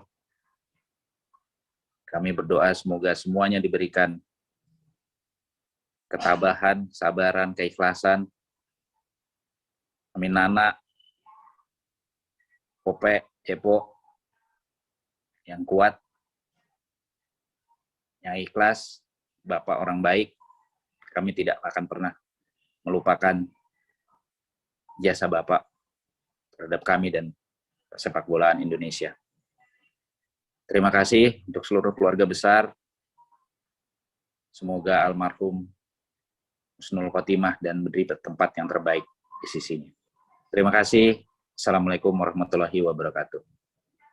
Assalamualaikum warahmatullahi wabarakatuh. Terima kasih sekali lagi atas kenangan-kenangan yang indahnya dari Bapak Ponario Asaman. Dengan selesainya yang telah disampaikan oleh Bapak Ponario Asaman, berakhir juga Zoom ini, dan marilah kita tutup dengan membaca Alhamdulillah dan doa kafaratul majelis, yaitu Subhanakallahumma wa bihamdika asyhadu an la ilaha illa anta astaghfiruka wa atubu ilaik. Wassalamualaikum warahmatullahi wabarakatuh. Waalaikumsalam.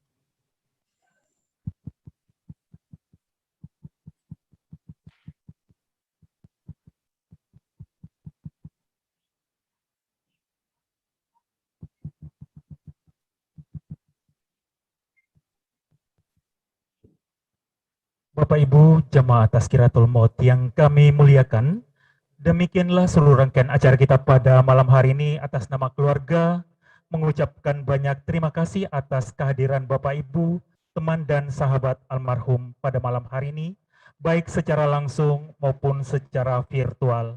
Dan kami mengundang kembali Bapak Ibu, keluarga, teman dan sahabat untuk hadir pada takziah ketiga besok malam, Jumat 20 Agustus 2021 pukul 19.30 waktu Indonesia bagian tengah. Wabillahi taufik wal hidayah. Wassalamualaikum warahmatullahi wabarakatuh dan selamat malam.